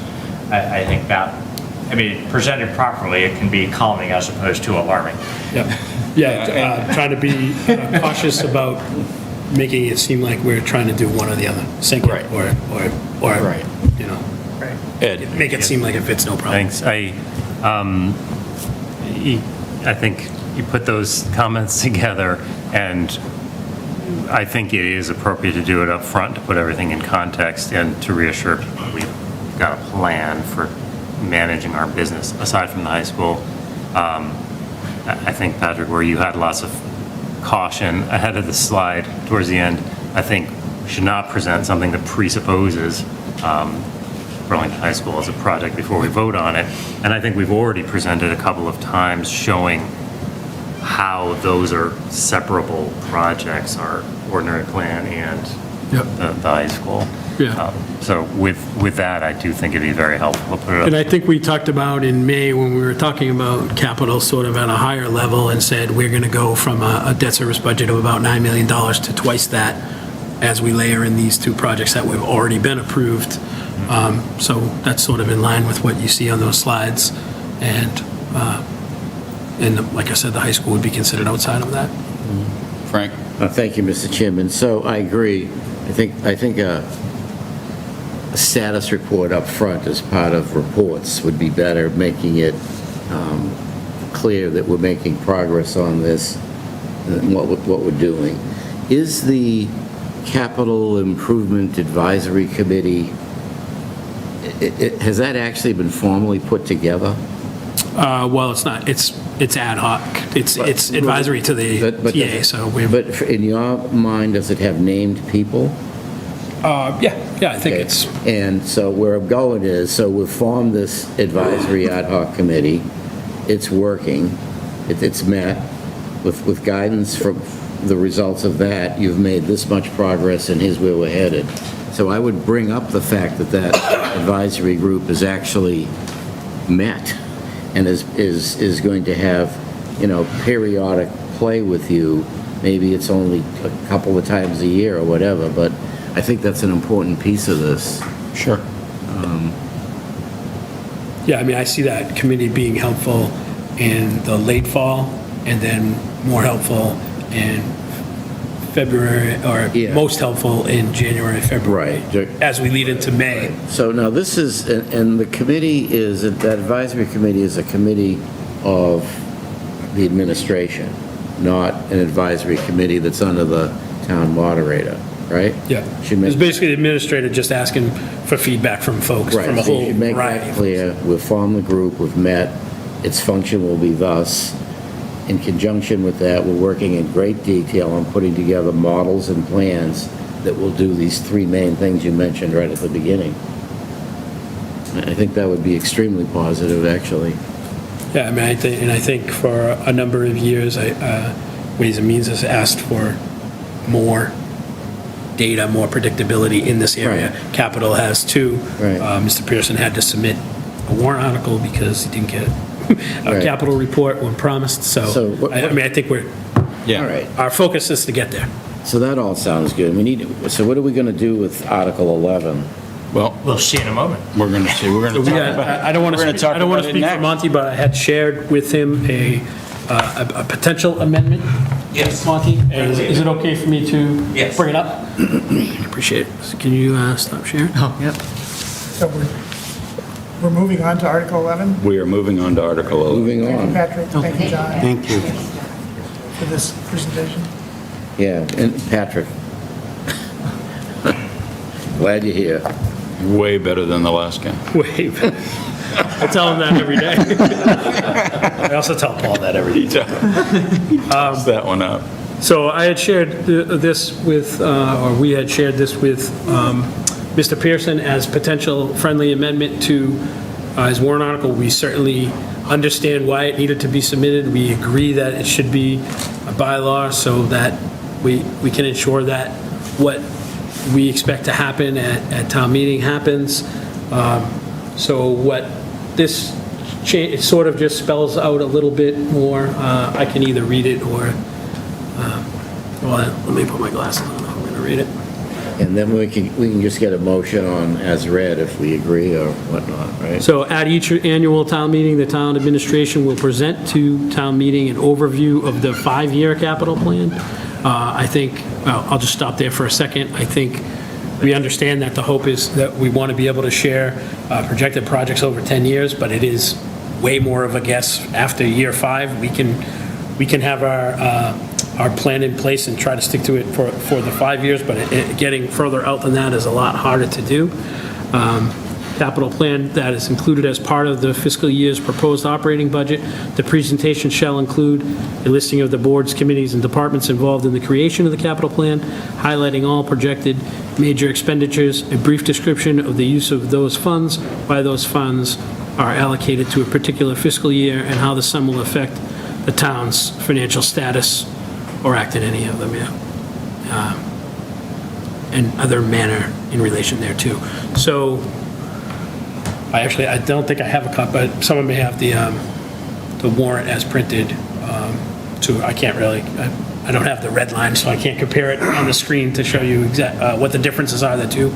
But the idea from us is to commit to, at annual town meeting, to continue to make these strides and have an actual capital improvement plan that identifies funding source, identifies major projects, identifies what the financial impact is going to be of those projects, and more importantly, has some buy-in from some group of folks that are going to try to stay within the limitations that were built into the project.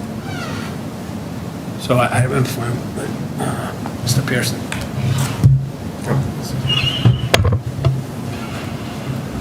Do we want to read the original? Is that the- I don't think that's necessary. I think that the change is that it eliminates what my article said about a presentation at the January town meeting. As you look at the process that was just outlined here, that January would be really premature. And so I don't think that it makes any sense to require a meeting, a presentation at that time. And the other thing that is changed is that there's nothing in specific about when this presentation by the town administrator is done. I put in it that the town meeting gets a presentation just before free cash is discussed, and that's probably too specific. So we're just eliminating a couple of the process parts of my warrant article and keeping the core of it, which is that town meeting will receive some report on the capital budget in May. Right now, there is technically no way in which questions about the capital budget can be brought forward. If you'll remember how the town meeting process works, it's not one of the things that somebody can say, hold, and then bring up questions. There's no kind of a procedural place for that kind of questioning to occur. And town meeting, I want you to notice that deliberately the amendment says nothing about what the process of putting together this budget should be. I'm leaving that to all of you folks. You're the folks who are doing it, and I think that you're highly qualified to do that. It's just a matter of asking you to go about the process, and clearly this is getting started now. I do believe that this should be included as a bylaw still, because we don't want to see some time when personnel changes mean that there's a backsliding and somehow discussing the capital budget plan no longer gets done at town meeting. So this will make sure that everybody is thinking about that. And it's a way to encourage everybody to participate. It's like, well, you can't just let it slide, because I have to go to town meeting, and town meeting asks me weird questions, and I need to be able to answer those questions somehow. And it's also important because we want to make sure that a lot of people are involved in this. And one of the things, for example, that wasn't on that chart that you had is the school committee and school buildings and stuff like that, and where are they going to fit in that process. And when you're putting together these relationships and stuff like that, you're going to need to sort of work with them to make that happen too. Something that has not really gone on very much, I'm understanding. So that's why there's a bylaw article here, and it is merely so that town meeting members have some sense of what's coming down the pike. And I think that if we had had this process 5 or 6 years ago, we might have seen the upcoming collision that was coming upon us. And the fact that we've only discussed the capital budget 1 year at a time in town meeting gave us a little bit of a myopic kind of approach to it. And I think the 3 building projects operated on their own, and the fact that they came together at the same time was, unfortunate. But it was because we weren't doing this kind of planning thing. And it reminds me of an old proverb, which is that time is nature's way of making sure that everything doesn't happen all at once. And planning is the way in which we can make sure that spending money doesn't happen all at once. So I'll leave you with that. Yes. Just in terms of the content, does the budget book have a place for a section on capital planning? Or can it? It does, Sure. yeah. I mean, we've traditionally, it used to be just a big pullout with spreadsheet, then we started to try to add some sort of summaries to it, but I think it becomes, a full-blown capital plan now that we have sort of funding sources and, I identified Yeah, there estimates going There forward. ought to be something in the beginning of the book that telegraphs that there is a big capital plan. Even, and probably can't dive into the details there, but getting it early in the budget book would be a big plus, I think. And then it's an opportunity during the administration's introduction to the budget to call out the capital piece. Yep. And I think last year when we did the operating budget, we did, the last couple slides were sort of a high-level view of how many projects we have on over the next 10 years in each category. And clearly not enough. That's not enough information, so. So, sorry, just a comment to Monty. Time actually cannot keep everything from happening at once. It can try. Well, that's a philosophical question. Many people were aware of the impending materialization of all of the projects that we're seeing. And everybody was scared, but there's no way of avoiding it. If I might, Mr. Chairman, I really want to pick up on that for your benefit and others that don't have the benefit of some of this inside information. A lot of what happened is that, first of all, we had to deal with Mill Pond because of PFAS, and that generated an instantaneous financial issue. Secondly, when the state rejected the high school 2 billion times, and they came along with, $30 million for Fox Hill, that suddenly picked up momentum because it was on the table. And we knew that it needed to be done and had been in the plan for some time. So the collision is that things happened that were not very predictable relative to state funding and relative to Mill Pond. And the police station has just been kind of rotting away, and we got the collision. We all knew we had a collision on our hands once these things started to materialize, and that's why you saw a lot of activity around, do we need a debt exclusion or not? Where are we on the levy limit? What's going to happen? And we scrambled to make sure that we weren't getting into trouble, and I think we did a good job on that. But it wasn't for a lack of planning so much as there were some real collisions that happened that we could not have seen, in my opinion. I'll add, I think you left out a big one, and that was the really unforeseen inflation and increase in cost of building, because even things that were in a plan that we thought, okay, the police station's going to cost this. Numbers doubled in less than 2 Doubled or years. tripled, yeah. Right, so, just to be fair. But this is a big improvement. This is Yes. going to help us a lot. You're not getting pushback, but we weren't flying with blinders on, just spending money. Quite the contrary, actually.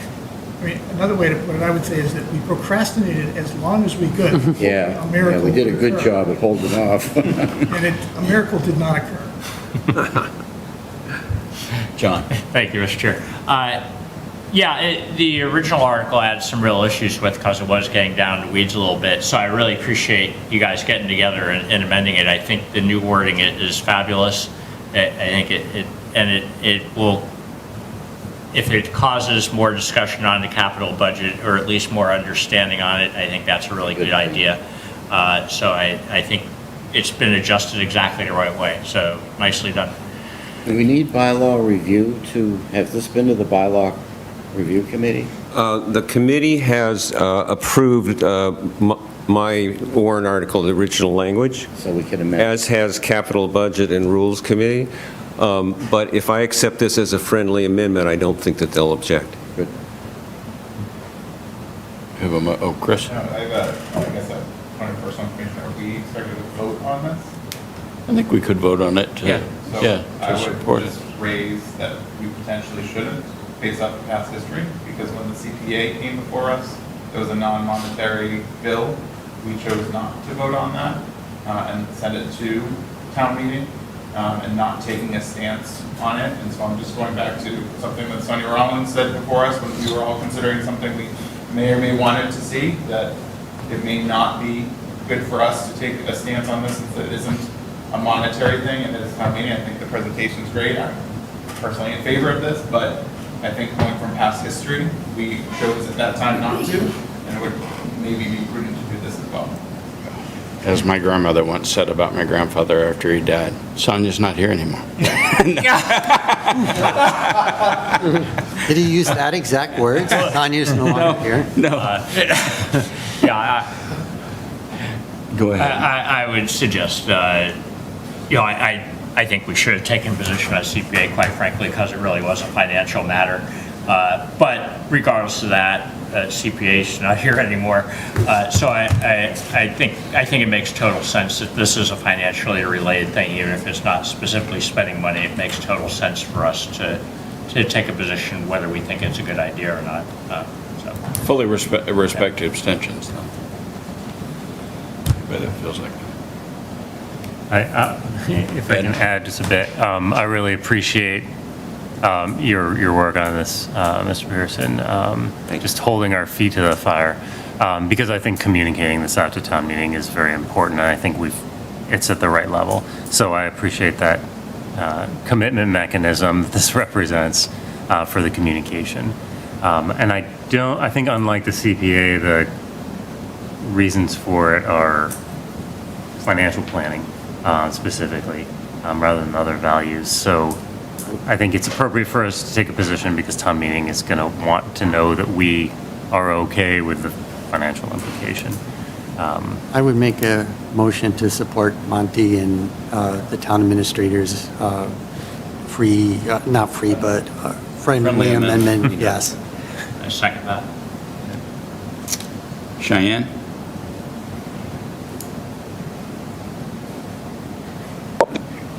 Yes. You awake? Yeah. No, I'm still here. Sorry. Yeah, I'm Chris staying. Campbell? Abstain. Chris Delaney? Yes. Mike Hardy? Yes. John Eiler? Yes. Deb McCarthy? Frank Monaco? Yes. Steve Moran? Yes. Rob Newfeld? Yes. Paul Noonan? Yes. Ed Parsons? Yes. Rick Rosso? Yes. Roger Riggs? Yes. Chair votes yes. That would be 1301. True. Thank you. Thank you for that hard Second. work. Let me go back and fix one of them. Obviously, you're going to be spending a lot more time doing this then. Okay. So, We really appreciate getting this started. thank you, guys. Thank you. Sorely needed. I'll make it snappy. Thanks for the work, and thanks, Monty. Appreciate it. Town Hall 1 will buy all the drinks. Not yet. Eiler's got the floor. I promise to be more terse than Frank. That isn't buying much. John? All right, thank you. So, it worked. I didn't think I'd be able to share. All right, so Roger and I, DPW subcommittee, got together and we worked through some analysis on water and sewer costs. I want to emphasize that this is, while I think it's all valid, that it's a little tentative pending the town administration also doing some similar analysis in the context of a potential enterprise fund. But I think it's pretty valid. The other thing is the goal of this is not to have a big discussion about whether to have an enterprise fund or anything else right now. That discussion will be coming up in the future, and we'll talk about that in a moment.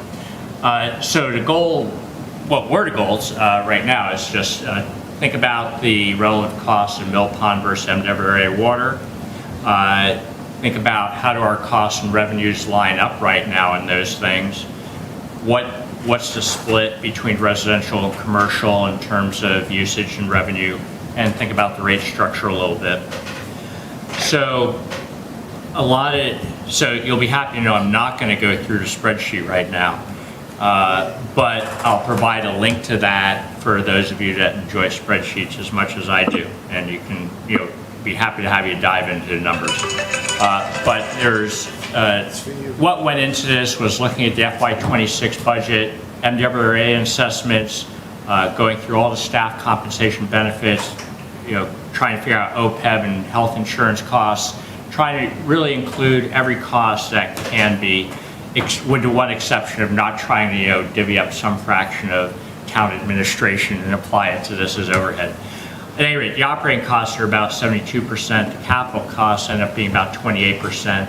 That came from the capital plan, town meeting warrants, and I specifically applied the same cost to capital to everything as opposed to looking at the actual bonding rates.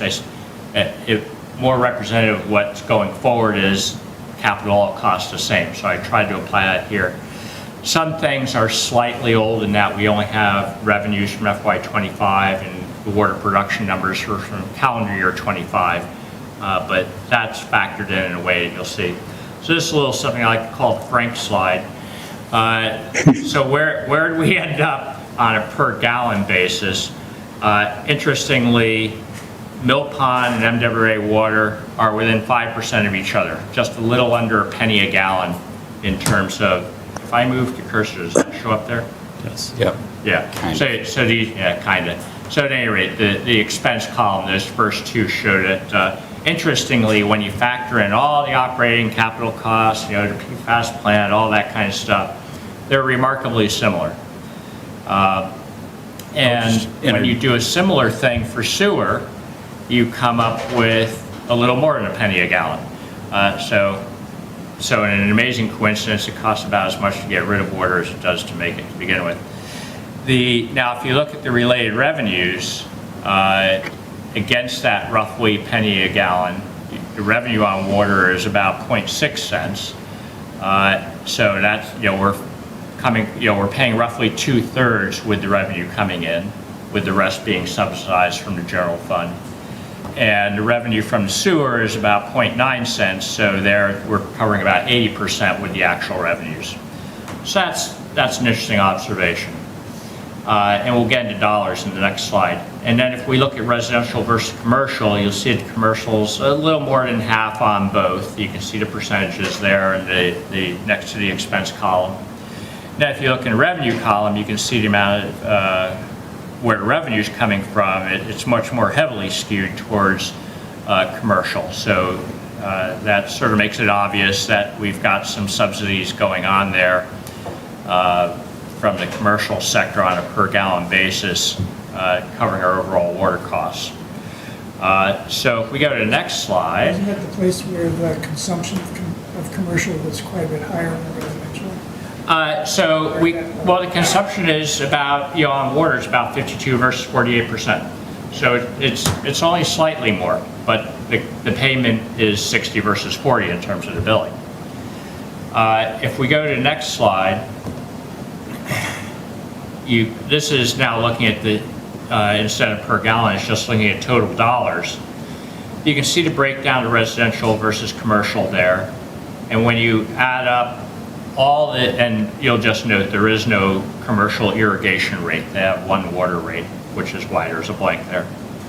If you look at total revenues, it's 13.4 million for sewer and water total coming in. So that's FY25 number. If you increase that by about 7%, which is roughly the increase per year, it ends up being about 14.3 million in FY26 adjusted predicted dollars, I'll call it. And the budgeted total expense for FY26 is about 19.1. So that's saying that roughly speaking, about 3/4 of the expenses are covered by the revenue. So we're subsidizing about 4.8 million from the general fund. And as we all know, that's also another form of commercial subsidy in some sense relative to residential. So I found this to be an interesting result, to finally understand just how much of the subsidy is really happening when you put the all-in costs there. So just, to summarize some observations. John, just to double check, did you include all, in the operating costs, all of the energy, all the occupancy? All that Occupancy, stuff? all that The electric energy, bill, cleaning out the sludge pond. You got that? Okay, good. The pump station bond articles, it's thank you. all in there. And I'll point out in a moment where you can look. But so again, it's about 75% is covered. So if if we want to move to a self-sustaining fund, that's the kind of delta we're looking at. And all three numbers, Mill Pond, MWA, water sourcing, and sewer are all around a penny a gallon is, the takeaway for, rough things there. And then in terms of looking at the rate structure, I'm not showing it here. It's in the detailed spreadsheets, but it's kind of interesting. Its sewer costs are roughly 14% higher than the water cost per gallon, but the billing is like 42% higher. So no doubt things are adjusted, from day one when this was set up, 100 years ago, and things have migrated due to various policies and so on. But it's interesting to note that, the sewer billing being so much higher than the water really isn't justified in terms of a cost issue. And similarly, if you look at the billing ratios on water versus sewer per gallon across all the various tiers of usage and residential versus commercial, that ratio can vary anywhere from about 0.4 to 1.1. So that was just sort of an interesting result that maybe thought about when, rates are considered. So this is ending up being a lot of input to what the administration is working on now. So in particular, the administration is working on a similar analysis, and they aren't as concerned with worry about Mill Pond versus MWRA. But so far, their initial results, which are preliminary, are relatively in line with where the water analysis came out here. So that's encouraging. They're putting some more work into the sewer and refining their water numbers, but my expectation is they'll be in the same ballpark. That this is a good first cut. And what you will see from the administration is, as Patrick pointed out, some thoughts on what to do with an enterprise fund, whether it's one fund or two, whether it should be self-sustaining or should be subsidized, how long should it take to phase in, how should rates be adjusted, if at all, to make it self-sustaining or not, to think about commercial versus residential, to make things more or less consistent. The rate table is really a policy table. So the point is that this analysis plus what they're doing are going to factor into future discussions of, okay, here's the policy that we want to realize, and then here's the rate structure and the funds that will put that policy into action. And so that's going to be their proposal coming up. Again, this falls in the input category. There's a link there that is to the spreadsheet that shows you all the things that went into this. So, if you want to see, what may have been forgotten or what's in there that shouldn't be, love to have extra eyes on it. I think it's always useful to validate these things, see if you like the equations, so would appreciate any feedback on that. And that's it. So could you send that to us? Yeah, I can. You got it? Yeah. Sure. Yeah. I have Okay. a small question. Yeah. We have residential rate for irrigation, and the amount of money that we supposedly taking in would have been much, much less this year. Is there any problem with that? I'm sorry, what? So- I'm not sure I Yes, understand. there is some Water. concern about the variations Oh. in revenue Right. due to water consumption and water bans. Yeah. And there will be some discussion about how to mitigate that in terms of, stabilizing things over time. Yeah, this is a snapshot in time, and, Like last year or something? yeah, and so that kind of stuff will be averaged out over time. And that's part of the point of the enterprise fund, is that there'll be a little bit of a buffer there, so it can average those things out. So not getting into particulars of any given year, this was intended to be on an average basis. Here's what's going in and out each year. So is your point that the revenues are down because of the Yes. drought in the dam? Yeah, it's possible that we'll have it. Costs remain the same. More than your fixed Yeah, costs it for will the have- water we produce. We'll have a dip. Well, I mean, the costs are for FY '26, so the costs are Yeah. legitimate expectation for FY '26. If the revenues happen to be lower, yeah, maybe in a given year it won't line up, but this is an average of where I think things will line up. I mean, the other thing that will happen is the expenses will also not be constant. I mean, producing water in Mill Pond is pretty stable, but, then you've got a sewer pump station that needs to be replaced, or incidental parts. So part of trying to wrap it all into a single budget is building in a certain amount of year-over-year carryover, stability, to give you stability in the overall budget in the long term. And it has to compensate for both revenue variations and also expense variations. And I think the capital variations is something that's factored in here, and that it is, for every single item, a replacement rate was put in there. So, yeah, the assumption is we're going to be, replacing X fractions of a pump station every year, for example. But sometimes they're paid directly, and sometimes they're bonded. Well, and the assumption is that all the capital stuff is bonded at the same rate. And if we choose to, because as an analysis, I think that's the thing to do. If we choose to pay for some of this with ARPA funds, if we choose to pay for some of this out of free cash and spend it in 1 year, that shouldn't factor into the analysis of what's the true cost of it. Because if we took that ARPA money, it means we bonded something else that could have been paid for that, and so on. John?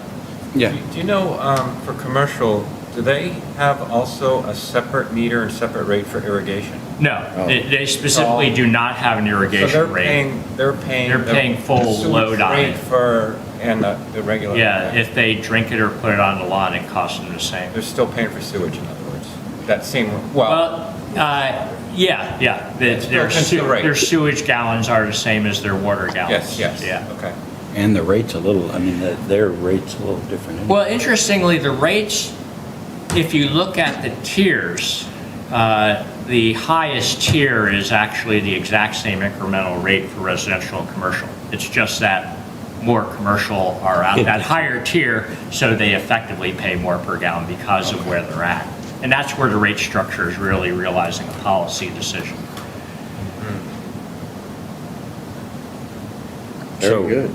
Yeah, I think it's important, especially,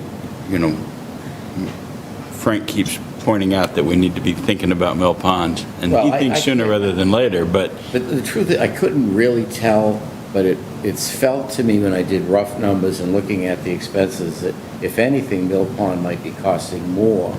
right, but at least we know, it's not costing less. Yeah. Now, especially now with PFAS. Number one. And number two, I've been positive we've been subsidizing the production of the water.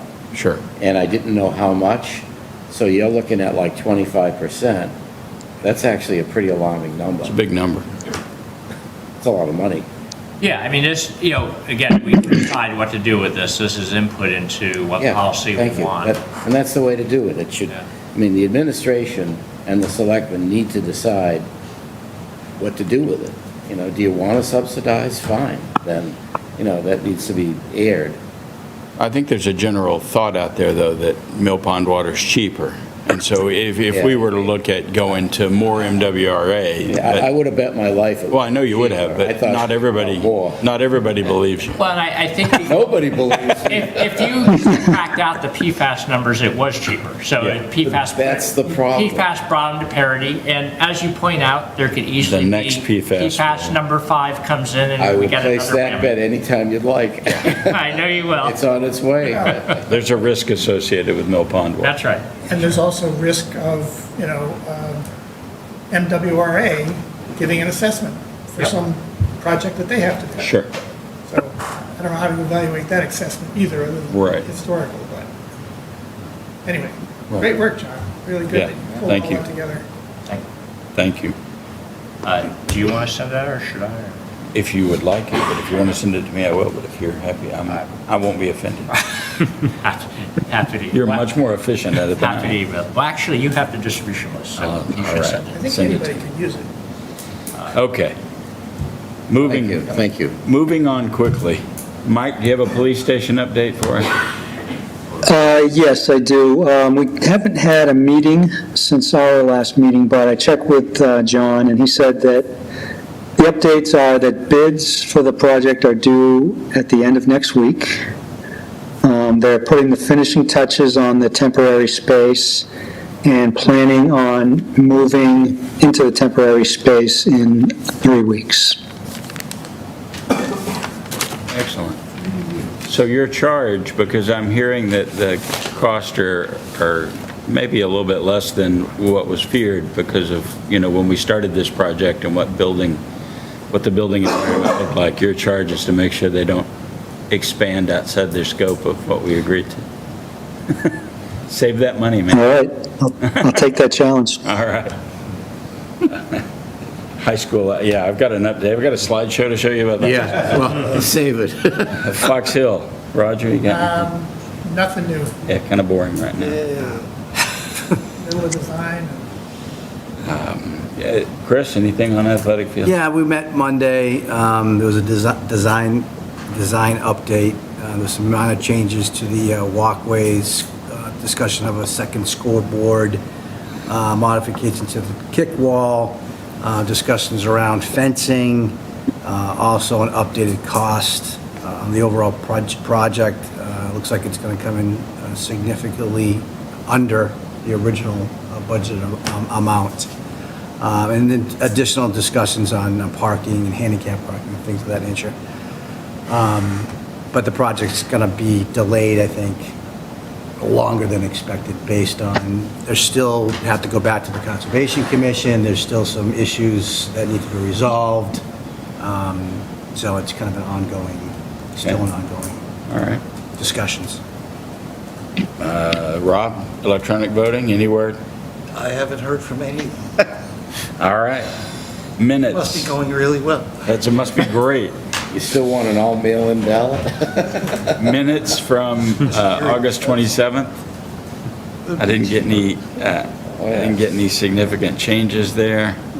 Thank you, Ed, for doing. I ended up getting some from our recording clerk. I'm not sure what was recorded, but we had already done yours, and so she got paid, but we're using yours. All right. So, Cheyenne. Oh, I guess I need a motion, I'm sorry. Approved minutes. Second. Well, I assume, sorry. Not allowed. We can debate it. Cheyenne. Yes. Chris Campbell. Yes. Chris Delaney. Yes. Mike Hardy. Yes. John Nyler. Yes. Deb McCarthy. Yes. Frank Monaco. Yes. Steve Moran. Yes. Rob Neufeld. Yes. Paul Noonan. Yes. Ed Parsons. Yes. Rick Rosso. Abstain. Roger Riggs. Yes. Chair votes yes. Let me get this abstention in there. 1301. All right. Motion to adjourn? Motion second. I'll see, some of you will see each other Monday night, and some of you could enjoy your Monday night. Monday night. Monday night. Monday night. Or the town meeting. Be there or be square.